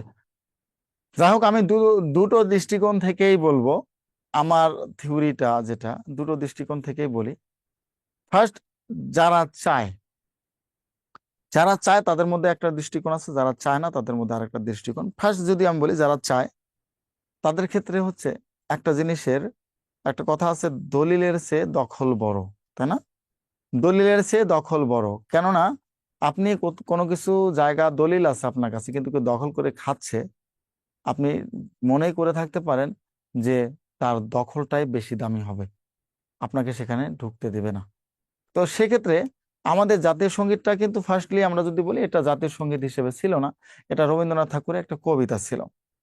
এই রবীন্দ্রনাথ ঠাকুরের আরো 2টা কবিতা শ্রীলঙ্কা এবং ভারত তাদের জাতীয় সঙ্গীত বানিয়েছে, তারা স্পেশালি আলাদাভাবে বানিয়েছে। সো রবীন্দ্রনাথ ঠাকুরও কোনোদিন চিন্তা করেনি এই আমার সোনার বাংলা কখনো বাংলাদেশের জাতীয় সঙ্গীত হবে, কারণ তিনি তার আগে মৃত্যুবরণ করেছে। তাহলে আমাদের দোষটা, রবীন্দ্রনাথকে এখানে কোনোভাবে আমরা দোষী করতে পারি না। এখন যেহেতু জাতীয় সঙ্গীতের প্রেক্ষাপটটা হচ্ছে দেশের দেশমাতৃকাকে ভালোবাসা, বঙ্গভঙ্গ হয়ে গেল, এটাকে জোড়া লাগানোর জন্য, দেশমাতৃকাকে নতুন করে ভালোবাসার জন্য রবীন্দ্রনাথ ঠাকুর খুবই হার্টেড হলেন। হার্টেড হওয়ার কারণে তিনি কি করলেন, আমার সোনার বাংলা কবিতা রচনা করলেন, যে আবার দুটো বাংলা এক হয়ে যাক, আবার দুটো বাংলা এক হয়ে যাক, তাহলে আমাদের সবাই মুসলমান হিন্দু সবাই একসাথে বসবাস করব। ওকে, এটা তৈরি হলো। 71 সালে আমাদের যুদ্ধের আগে জাতীয় সঙ্গীত তৈরি করা হয়েছিল। এই জন্য দেখা গেছে জাতীয় সঙ্গীতটা আমাদের তখন প্রকৃতি নিয়ে তৈরি হয়েছিল। এখন একটা ব্যাপার, আমার সোনার বাংলা আমি তোমায় ভালোবাসি, চিরদিন তোমার আকাশ তোমার বাতাস, আমার প্রাণে বাজায় বাঁশি, আমি তোমায় ভালোবাসি। জাতীয় সঙ্গীতের মোট লাইন ছিল 25টা, তার মধ্যে 10টা নেওয়া হয়েছে, বাকি 15টা বাদ দেওয়া হয়েছে। তো এই 10টা লাইন থেকে আমরা যতটুকু জানি আমাদের যা যা দরকার সেগুলো আমরা নিয়েছি আর কি। সো বেশ কিছুদিন গাওয়ার কারণে 71 থেকে 2025 প্রায় 55-56 বছর আমরা এটাকে গাইছি। গাওয়ার কারণে আমাদের ভিতরে এটা একটা ফিল তৈরি হয়ে গেছে। কি হয়ে গেছে? একটা ফিল তৈরি হয়ে গেছে। এখন অনেকে এখানে আছেন আনমেরিড, বা আপনাদের কাপল আছে, আপনাদের পছন্দের মানুষ আছে, 25 বছর বাবা মা আপনাকে লালন পালন করলো, তাকে আপনারা 1 বছর 6 মাস চেনেন না, তারপরে তাকে এমন ফিল করেন মানে বাপ মাকে ছেড়ে তার হাত ধরে দৌড়ান। আছেন না? তুমি আমার ঘর বাড়ি, তুমি আমার কি জানি, তোমাকে নিয়ে সব স্বপ্ন দেখা শুরু, তাই না? বিয়ের আগে বলেন যে তুমি আমাকে নিয়ে গাছতলা থাকলেও আমি থাকবো, 3 বেলা না খাওয়াই 7 দিন না খাওয়াই রাখলেও আমি থাকবো, খাবো, বলেন না? কিন্তু বিয়ের পরে কি হয়, চিত্রটা ভিন্ন। যারা এক্সপিরিয়েন্সের শিকার তারা ভালোই করে জানেন, যারা মূলত অ্যাফেয়ারে অনেকে ম্যারিড আছেন, কি হয়, একবেলা খাবারটা না দিয়ে দেখেন তো, বংশ উদ্ধার করে ছাড়বে, বংশকে উদ্ধার করে ছাড়বে। আপনার সেই গাছতলা আর নেই, গাছতলা তো দূরে থাক, ওই ফ্ল্যাটের এখন চাচি ভাবি আপা তার হাজবেন্ড বিশাল ইয়া বড় লিডার, ইয়া বড় মনে করেন সরকারি কর্মকর্তা, ঘুষ টুস খেয়ে নানান ধরনের ফার্নিচার সব নিয়ে আসছে। আমার কেন আসবেন না? এখন আপনি একজন ছোট্ট একটা মানুষ, একটা আহ কোম্পানিতে জব করেন, তার সাথে কি আপনার মিলবে? তারপর আপনার বউ আপনাকে চাপ দিবে, ওরা এটা নিয়ে আসছে আমারও নিয়ে আসতে হবে, ওই শাড়ি পরছে আমাকে পরাইতে হবে। আর গাছতলায় থাকবে? থাকবে না। একসাথে মরতে যান, হাতটা ছেড়ে দৌড়ে চলে আসবে, আপনি নাই শেষ ফ্যানিশ, ছেলে হোক বা মেয়ে হোক, তাই না? হয় না এটা? হয় কিন্তু। সো ঠিক আমাদের জাতীয় সঙ্গীতের ক্ষেত্রেও এমন, যে ভিতরে যখন ফিল করে ফেলেছি এটা আর ছাড়া যাবে না। বাস্তবতার নিরিখে এটার কোনোটা ভ্যালু কতটুকু কি, আমি যেটা জাজ করেছি আমার পার্সোনাল, যদি আমি ভিউটা বলি, সময় আছে, টেনশন করিয়েন না, পড়াশোনা শেষ হবে, হ্যাঁ, আপনাদের চিন্তার কারণ নাই, কারণ এরপরে আমার পড়া শেষ। আমি যেটা পার্সোনালি চিন্তা করি, বা আমার আবার পার্সোনাল ভিউ দিয়ে আপনাদেরকে আমি বলি, সেটা হচ্ছে জাতীয় সঙ্গীতের বর্তমান প্রেক্ষাপটটা একরকম, বাট এর নেক্সট লেভেল আপনাকে চিন্তা করতে হবে। পৃথিবীর যতগুলো রাষ্ট্র আছে প্রত্যেকটা রাষ্ট্রের জাতীয় সঙ্গীত তাদের দেশীয় সংস্কৃতি থেকে শুরু করে তাদের স্বাধীনতাকে বহন করে, বা কিভাবে দেশটা স্বাধীন হলো এই জাতীয় সঙ্গীতের মধ্যে এটা ঢুকানো থাকে। ইভেন ভারতের জাতীয় সঙ্গীতে ওটা আছে, বাংলাদেশে নাই। হয়তো আমি আপনি আবেগের ঠেলায় এখনো একটা একটা শতক পার করি নাই, এই জন্য আবেগে পড়ে আমরা ভাবি যে এটা দিয়ে আমাদের দিন যাবে, বা দিন যাবে না ভাই, দিন যাবে না। এখনকার বাচ্চা কাচ্চাদের 26শে মার্চ কি দিবস বললে এখন ভুলে গেছে, মোটামুটি ভুলে গেছে, বলতে পারে না স্বাধীনতা দিবস না বিজয় দিবস। বলা হয় যে কয়েকজন আহ বীর শ্রেষ্ঠ নাম বলুন, সেদিকে সালাম বরকত রফিক জব্বার বলে বসে থাকে, কারণ 55 বছরেই আমাদের এটা ভোলা যাওয়া শেষ, মুক্তিযুদ্ধের ইতিহাস। তাহলে 500 বছর পর চিন্তা করেন ঠিক কি হতে পারে, ওই চিন্তা করতে হবে আপনাকে। তো যারা এটা চেঞ্জের জন্য বলেছে তাদের যুক্তি হচ্ছে এটা, যে স্বাধীনতার পূর্বে এটা জাতীয় সঙ্গীত হিসেবে হয়েছে, তাহলে আমরা যে 9 মাস রক্তক্ষয়ী যুদ্ধ করলাম এটার প্রুফটা কি? যেহেতু আমাদের স্বাধীনতার সাথে আমাদের জাতীয় সঙ্গীতে একটা মিল থাকা লাগে, অর্থাৎ আমি আপনি জেনারেশন যাই হই না কেন, যদি বাংলাদেশের জাতীয় সঙ্গীতে স্বাধীনতার ইতিহাস থাকতো, স্বাধীনতার কিছু বলা থাকতো, তাহলে 500 বছর পরেও সে একেবারে জেনারেশন জি হোক, আলপা বিঠা যাই হোক না কেন, রোবট হোক না কেন, যখন জাতীয় সঙ্গীত সে পড়তো, ভিতর থেকে ফিল করতো না আমার পূর্বপুরুষরা যুদ্ধ করে দেশকে স্বাধীন করেছে, যুদ্ধ করে কি করেছে, দেশকে স্বাধীন করেছে। এই তথ্য থেকে আমি বলতে পারি যে আপনি যদি আগামী চিন্তা করেন, আপনি যদি 500 বছর পরে চিন্তা করেন, অবশ্যই জাতীয় সঙ্গীতের চেঞ্জের দরকার আছে। অবশ্যই সেখানে একটা দেশমাতৃকা, বাংলাদেশ স্বাধীনতার কিছুটা হলেও কি থাকা দরকার, ফ্লেভার থাকা উচিত। অন্যথায় সামনের দিকে এমন হতে পারে কিছু কয়েকশো বছর পর জাতীয় সঙ্গীত মানুষ ভুলেও যেতে পারে। কেন ভুলে যাবে? কারণ তখন আর এত এত বিল্ডিং হবে, বাংলাদেশ সবুজ শ্যামলের কোনো চিহ্ন থাকবে না। এদের যে শস্য শ্যামল ছিল, এদেরও কোনো চিহ্ন থাকবে না। সেই দিক চিন্তা করে আমার কাছে মনে হচ্ছে এটা অবশ্যই কি চেঞ্জ করা উচিত। ওকে, আমি দুটা ভিউ থেকে আপনাদের বলার চেষ্টা করলাম। তারপর আমরা এখানে দেখি, যেহেতু জাতীয় সঙ্গীত এখনো কোনো কিছু ধরা হয়নি বা কোনো কিছু বলা হয়নি, সুতরাং জাতীয় সঙ্গীতটা আপনারা একবার A to Z, এখানে একটাও কমানো যায় না। প্রত্যেকটা থেকে প্রশ্ন আসে, একটাও কমানো যাবে না। A to Z জাতীয় সঙ্গীত পুরোটা আপনারা পড়ে ফেলবেন, যা কিছু আছে একটাও কমানোর উপায় নেই। সব কটা পরীক্ষা আসছে একবার না একবার। জাতীয় সঙ্গীতের পরে যদি আমরা দেখি আর কি কি আছে, জাতীয় সঙ্গীতের পরে পরে রণসঙ্গীত চলে আসে। রণসঙ্গীতের আবার রাইটার কে? রণসঙ্গীতের রাইটার হচ্ছে কাজী নজরুল ইসলাম। সো এখানে রণসঙ্গীতের থেকে যেটা আসে, রণসঙ্গীতের কত লাইন গাওয়া হয়? রণসঙ্গীতের 21 চরণ গাওয়া হয়, এটা পরীক্ষায় চলে আসে। তারপরে আমরা যদি দেখি, ক্রীড়া সঙ্গীত বা জাতীয় খেলা কখনোই আসে নাই। বাংলাদেশের জাতীয় খেলা এটা একবার আসছিল। বাংলাদেশের জাতীয় খেলার নাম হচ্ছে কাবাডি। কাবাডি বা হাডুডু, না? হাডুডু আমরা যারা গ্রামের মধ্যে খেলি, এখন তো এটাও শেষ। এটাও এখন ফর্মালিটির মধ্যে চলে গেছে। হাডুডু খেলা আগে গ্রামে খেলতো মানুষ, আমরা দেখতাম, আমাদের বড় ভাইরা খেলতো, আমাদের চাচারা খেলতো। আমাদের আমল থেকে মনে হয় হাডুডু খেলাও গ্রাম থেকে উঠে গেছে। এখন এগুলো জাস্ট ফর্মালিটি রক্ষা করার জন্য দেখা যায় কোনো ওকেশনে কেউ খেলতে পারে, এরকম আর খেলে না। খেলবে কোথায়? হাডুডু খেলার জন্য রাস্তায় তো নাই, সবগুলো পাকা রাস্তা করে ফেলছে। এবার আসেন জাতীয় বন ও চিড়িয়াখানা। জাতীয় বন এবং চিড়িয়াখানা থেকে এখানে 5টা প্রশ্ন আসে। জাতীয় বনের ক্ষেত্রে বাংলাদেশের জাতীয় বনের নাম হচ্ছে সুন্দরবন, বিশ্ব ঐতিহ্যের তালিকায় 798তম। ইউনেস্কো কত সালে ঘোষণা করে? 1997 সালে। বাংলাদেশের সবচেয়ে বড় টাইডাল বন বলা হয় সুন্দরবনকে। এতটুকু পর্যন্তই পড়েন, নিচে পড়ার দরকার নেই। তাহলে কটা হলো এখানে? 4টা। তারপরে আসেন জাতীয় কবি। এই যে জাতীয় কবি নিয়ে কথা বলতে গেলে আমার কি বলবো, রাগ উঠে যায়। রাগ উঠে, বুঝেন তো? জাতীয় কবি, জাতীয় কবি বলে যে চিল্লাই, ঠিক জাতীয় কবিকে আমরা জাতীয় কবির মর্যাদা বা দিয়েছি কতটুকু?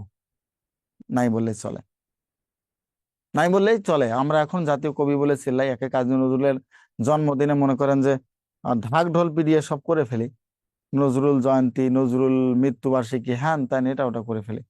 বাট নজরুল সবচেয়ে বেশি অবহেলিত হচ্ছে বাঙালিদের কাছে, কিন্তু বাঙালিদের জন্য সবচেয়ে বেশি প্রতিবাদও সে করেছিল। নজরুলের সবচেয়ে বড় ব্যর্থতা হচ্ছে রবীন্দ্রনাথের আমলা জন্মগ্রহণ করা। আসলে আল্লাহ তো তাকে পাঠিয়েছে, আমরা তো আর নিয়ে আসি নাই। কিন্তু বাস্তবে যেটা, যদি নজরুল রবীন্দ্রনাথের আমলা জন্মগ্রহণ না করতো, নজরুল পৃথিবীর একজন সেরা কবি হতো। যেই নজরুল মাত্র 6 বছর বয়সে, 2 বছর বয়সের মধ্যে, বাপ মা 6 বছরের মধ্যে সবাইকে হারিয়ে ফেলেছিল, সেই নজরুল হোটেলে চাকরি করেছে, লেটো গানের দলে যোগদান করেছে, যাত্রা পালায় গিয়েছে, সেনাবাহিনীতে কাজ করেছে, প্রথম বিশ্বযুদ্ধে অংশগ্রহণ করেছে, এসএসসি পাশ করে নাই। বাট তার কবিতা দেখেছেন আপনি? কবিতার ক্ষুরধারা দেখেছেন? কবিতার স্টাইল, ভাষা দেখেছেন? চিন্তা করেন, একটা মানুষকে ঠিক আল্লাহ কি পরিমাণ ব্রেন দিলে এসএসসি পাস না করা সত্ত্বেও তার কবিতাকে নিয়ে পিএইচডি করা হয়, তার কবিতার একটা শব্দ ভুল বের করা যায় না। আল্লাহ তাকে কি করেছে, ঢেলে দিয়েছিল। কিন্তু দুর্ভাগ্য যে সে রবীন্দ্রনাথের আমলে জন্মগ্রহণ করেছিল। এই রবীন্দ্রনাথকে হাইলাইট করতে গিয়ে নজরুলকে আমরা কি করেছি? হারিয়ে ফেলেছি, ভুলে গিয়েছি, নজরুলকে অবহেলা করেছি। যদি অপোজিট হতো, রবীন্দ্রনাথের জায়গায় নজরুল আসতো, জমিদারি থাকতো, পৃথিবীর একজন শ্রেষ্ঠ কবি হতো নজরুল। বাট আল্লাহ দেয়নি। এই নজরুলের জীবনে মাত্র 43 বছর বয়সে তিনি বাক শক্তি হারিয়ে ফেলেছিলেন, কথা বলার ক্ষমতা ছিল না। শেষ বয়সে এসে কানেও শুনতো না এবং চোখেও দেখতো না। কারণ দেখবে কেমনে ভাই, এই পরিমাণ কষ্ট একটা মানুষ করতে পারে জীবনে? কখনোই তিনি 3 বেলা খাইতে পারেন নাই, এত বড় একজন কবি কখনোই 3 বেলা খাইতে পারেন নাই। আমরা মাইকেল মধুসূদন দত্তের নাম শুনেছি, তাই না? সে যখন খ্রিস্টান ধর্ম গ্রহণ করলো, তার বাবা তাকে ত্যায্যপুত্র করলো। তিনি না আসতে পারলো বাংলায়, না থাকতে পারলো ব্রিটেনে। সেখানে কবিতা তার খাচ্ছে না। একাধারে 3 থেকে 4 দিন না খেয়ে তিনি মৃত্যুবরণ করেছেন। ঘরের ভিতরেই তিনি মৃত্যুবরণ করেছেন, বের হতে পারেন নাই। আমরা ফরুক আহমেদের নাম শুনছি, রেনেসার কবি না, মুসলিম রেনেসার কবি। বাট ফরুক আহমেদের মেয়ের জন্য মৃত্যুবরণ করার পর কাফনের কাপড় কেনার মতো টাকা ছিল না। এই সেই ফরুক আহমদ। তাদের কবিতা পড়ে নিজেকে পিএইচডি হোল্ডার করে ফেলেছি। তাদের জন্য ঠিক কতটুকু করতে পেরেছি। এই নজরুল কলকাতা বাংলার বাজারে বাজারে তার বই বিক্রির জন্য ঘুরে বেরিয়েছেন, কেউ তার বই কেনে নাই। কারণ তখন রবীন্দ্রনাথের প্রভাবটা তার উপরে পড়েছিল প্রচন্ড ভাবে। কখনোই 3 বেলা খেতে পারেননি। তাকে নিয়ে আসা হয় 1972 সালে বাংলাদেশে। কত সালে? 1972 সালে নিয়ে আসা হয়। জাতীয় কবির মর্যাদাও দেওয়া হয় 72 সালে। কিন্তু একটা জায়গায় গিয়ে কাজটা হয় ভিন্ন। সেটা হচ্ছে তাকে নাগরিকত্ব দেওয়া হয় 76 সালে, যখন তিনি মৃত্যু শয্যায়। এখন মৃত্যু শয্যায় আমি পড়ে আছি, আমাকে নাগরিকত্ব দিলেই বা কি, না দিলেই বা কি, লাভ আছে? স্বাধীনতা পুরস্কার দেওয়া হয় ম্যাক্সিমাম মরণোত্তর। ভাই আমি মরার পরে কি কবরে গিয়ে আমি স্বাধীনতা পুরস্কারটা দেখবো? কেন তাকে মরার আগে দেওয়া যায় না? মরার আগে দিলে কোথায় সমস্যা? আমরা দিই মরণের পরে। কে খায়? তার নেশাগ্রস্ত মেয়ে আছে, ছেলে আছে, তারা এই টাকা পয়সা এই পুরস্কার নিয়ে খেয়ে ফেলে। সে তো দেখে যেতে পারলো না। এগুলো হচ্ছে বগাস একটা সিস্টেম, জাস্ট আমার কাছে মনে হয়। হুম? তো বঙ্গবন্ধুর আমলে, বা আমরা বঙ্গবন্ধুকে যদি নাও নিয়ে আসি, তিনি নিয়ে এসেছেন, তিনি কিন্তু নাগরিকত্ব দেননি। এখানে ভারতের একটা বিশাল প্রভাব ছিল সেই আমলেও। নজরুলকে কেন নাগরিকত্ব দেওয়া হয়নি একবার সার্চ করে দেখিয়েন, কেন দেওয়া হয়নি? একজন মানুষকে প্রথম দিন এনে দ্বিতীয় দিন নাগরিকত্ব দেওয়া যায়? নজরুলের মতো এত বড় শিল্পীকে, এত বড় কবিকে কেন 4 বছর পরে নাগরিকত্ব দেওয়া হলো? কেনই বা তার মৃত্যু সজ্জায় তাকে নাগরিকত্ব দেওয়া হলো? এই প্রশ্নের উত্তর আজ পর্যন্ত খুঁজে পাওয়া যায়নি। এখন বাড়িতে আপনার পাড়া প্রতিবেশী, আপনি ভালো খাচ্ছেন, মাছ মাংস তার সামনে আনতেছেন, সে গরিব মানুষ, তার ঘরে উঠান দিয়ে বিশাল মাছ নিয়ে আসতেছেন, সে মনে মনে ভাবতেছে এই মাছ যদি আমি খাইতে পারতাম। আপনি একটা পিস তাকে দিলেন না। আপনার মতো, মানে কি বলবো, এরকম মানুষ পৃথিবীতে না থাকাই ভালো। ঈদে আপনি খুব ভালো ভালো জামা পরেছেন, আর তার সামনে দিয়ে হাঁটতেছেন, আপনি হচ্ছেন সবচেয়ে বড় অহংকারী। আপনি রমজানে ইফতারে একে ফলমূলের বোঝা খাচ্ছেন, সে মুড়ি দিয়ে ইফতার করতেছে, আপনি তাকে দিচ্ছেন না। আপনার মতো আপনার কখনোই রোজা হওয়ার সম্ভাবনা নেই। এগুলো বাস্তবিক। এখন নজরুল মৃত্যু সজ্জায় মরে গেছে, কানে শোনে না, চোখে দেখে না। আপনি যদি ওই সময় গিয়ে এখন সূরা ইয়াসিন পড়েন, নাকি তাকে এই যে কয়েকদিন আগে হলো, কোন শিল্পী মারা গেল কোন জানি, আমাদের বাংলাদেশের নজরুল গীতি তাকে নাকি সঙ্গীত গায়ে নাকি তাকে করা হয়েছে, সে নাকি এটা বলে গেছে তার ইচ্ছা। তখন তো আপনি সঙ্গীত গান আর তোমার ইয়াসিন সূরা গান, আপনার কোনো লাভ আছে? আর নজরুল মৃত্যু সজ্জায়, তাকে আপনি নাগরিকত্ব দিয়েছেন, সে তো শোনে না, দেখে না, আর সে বলতেও পারে না। তাকে নাগরিকত্ব দিলে বাকি, না দিলে বাকি, কেন তাকে 72 সালে নাগরিকত্ব দেওয়া যেত না? এটা বলবে কে? এগুলো বিশাল বিশাল কিছু জায়গা আমরা শেষ করে ফেলেছি। নজরুলকে আমরা তার প্রাপ্যটা দিতে পারি নাই। এনিওয়ে, এটা পড়ে নিয়েন যেগুলো দাগাই দিলাম। জাতীয় জাদুঘর শুধুমাত্র পড়বেন কোথায় অবস্থিত, এতটুকুই। জাতীয় স্মৃতিসৌধ থেকে প্রত্যেকটাই 4টাই গুরুত্বপূর্ণ। আর সাভারের নবীনগর, মাইনুল হাসান, ফলকের সংখ্যা 60টি। তবে এখন এটা বাদ যাবে, কি সমস্যা? হ্যাঁ আছে, 5 মিনিট আগে ছেড়ে, 2-3 মিনিট আগে ছেড়ে দিলে সমস্যা নেই তো। 60টি ফলকের তাৎপর্যের মধ্যে আপনারা দেখেছেন যে সাম্প্রতিক সময় বেশ কিছু তারিখ বাদ দেওয়া হয়েছে। 66 বাদ দেওয়া হয়েছে, 56 বাদ দেওয়া হয়েছে, 62 বাদ দেওয়া হয়েছে, 68 বাদ দেওয়া হয়েছে। এই জন্য ব্যাপারগুলো এখন একটু কন্ট্রাডিক্টরি। হ্যাঁ, সো ওগুলো এতটা ইয়ে না, আমার কাছে মনে হয়েছে আর কি। জাতীয় দিবস হিসেবে বাংলাদেশের জাতীয় দিবস 26শে মার্চ, এটা পড়ে ফেলবেন। আর কত সালে এটাকে ঘোষণা করা হয়? 1980 সালে। এই মোটামুটি আজকে আপনাদের জাতীয় বিষয়াবলী থেকে প্রথম থেকে শেষ পর্যন্ত যতটুকু আপনাদের লেকচারের মধ্যে ছিল, এতটুকু আলোচনা করার চেষ্টা করেছি। আর আগামী লেকচারে আশা করি বাকিটুকু আলোচনা করার চেষ্টা করব। তো ফার্স্ট ক্লাস ঠিক কতটুকু বা কেমন হয়েছে বলতে পারছি না। তা আশা করি যে যতটুকু পেরেছি আপনাদের তথ্যর সাথে সাথে ইতিহাসগুলো এরকম ভাবে আমি সবগুলো ক্লাস নেওয়ার চেষ্টা করব, ইতিহাসের সাথে লিঙ্ক আপ করে পড়াবো আশা করি। সো প্রত্যাশা রইবে যে আপনাদের এখান থেকে আমি যা পড়াবো মোটামুটি ভাবে আপনারা এখান থেকে কভার করে ফেলতে পারবেন। তো আশা করি সবাই আজকে যা পড়িয়ে দিলাম এগুলো বাড়িতে একবার রিভিশন দেবেন। আগামী ক্লাসে এসে আমি 2-4 জনকে ধরার চেষ্টা করব, পরে আবার নতুন করে নদ নদী থেকে একেবারে ঝর্ণা পর্বত পর্যন্ত পড়ানোর চেষ্টা করব। তো আজকের মতো বিদায় নিতে চাচ্ছি, কি বলেন? সবাই তো কমেন্ট অফ করে দিয়েছি, কমেন্ট করার কোনো উপায় নেই, কমেন্টের একটু সমস্যা। 2-1 জন সঞ্চিতাকে একটু আনমিউট করেন, 1 মিনিট জাস্ট কথা বলি। সঞ্চিতা চৌধুরী, এই দেখা যাচ্ছে। হ্যাঁ সঞ্চিতা চৌধুরী, কেমন লাগছে আজকে লেকচার আপনার? আসসালামু আলাইকুম স্যার, আমি আগে আপনার ক্লাস করছি স্যার, আমি দুটা ব্যাচে ভর্তি আছি। আচ্ছা, তাহলে তো আপনাকে আরো বলে লাভ নেই। আর নতুন কে আছে? নতুন কাউকে একজন। স্যার ভালো লাগছে, কিন্তু এই যে কমেন্ট অপশন চালু করা স্যার আপনার আচ্ছা, এটা প্রত্যেকটা এটা আপ করে দিব আমরা। আশিকুর স্যার রহমান মেবি নতুন স্টুডেন্ট। আশিকুর রহমান, এই যে আশিক দেখা যাচ্ছে। হ্যাঁ, আশিকুর রহমান, প্রত্যেকটা আপনি কি লেকচারে কি নিউ 2 ঘন্টা স্টুডেন্ট আমাদের? হবে স্যার? জি, আসসালামু আলাইকুম ওয়ালাইকুম রহমতুল্লাহ। আসসালাম, কেমন লাগলো আজকে লেকচার আপনার? জি, আলহামদুলিল্লাহ, খুব ভালো লাগলো। তো এভাবে চলতে থাকলে আলহামদুলিল্লাহ আমি আশাবাদী, তো কিছু একটা হতে পারবো ইনশাআল্লাহ। ঠিক আছে, থ্যাংক ইউ সো মাচ সবাইকে। আমরা আগামী লেকচারে আবার আপনাদের নিয়ে সামনে আসবো ইনশাল্লাহ। সেই পর্যন্ত ভালো থাকবেন, সুস্থ থাকবেন। আল্লাহ হাফেজ।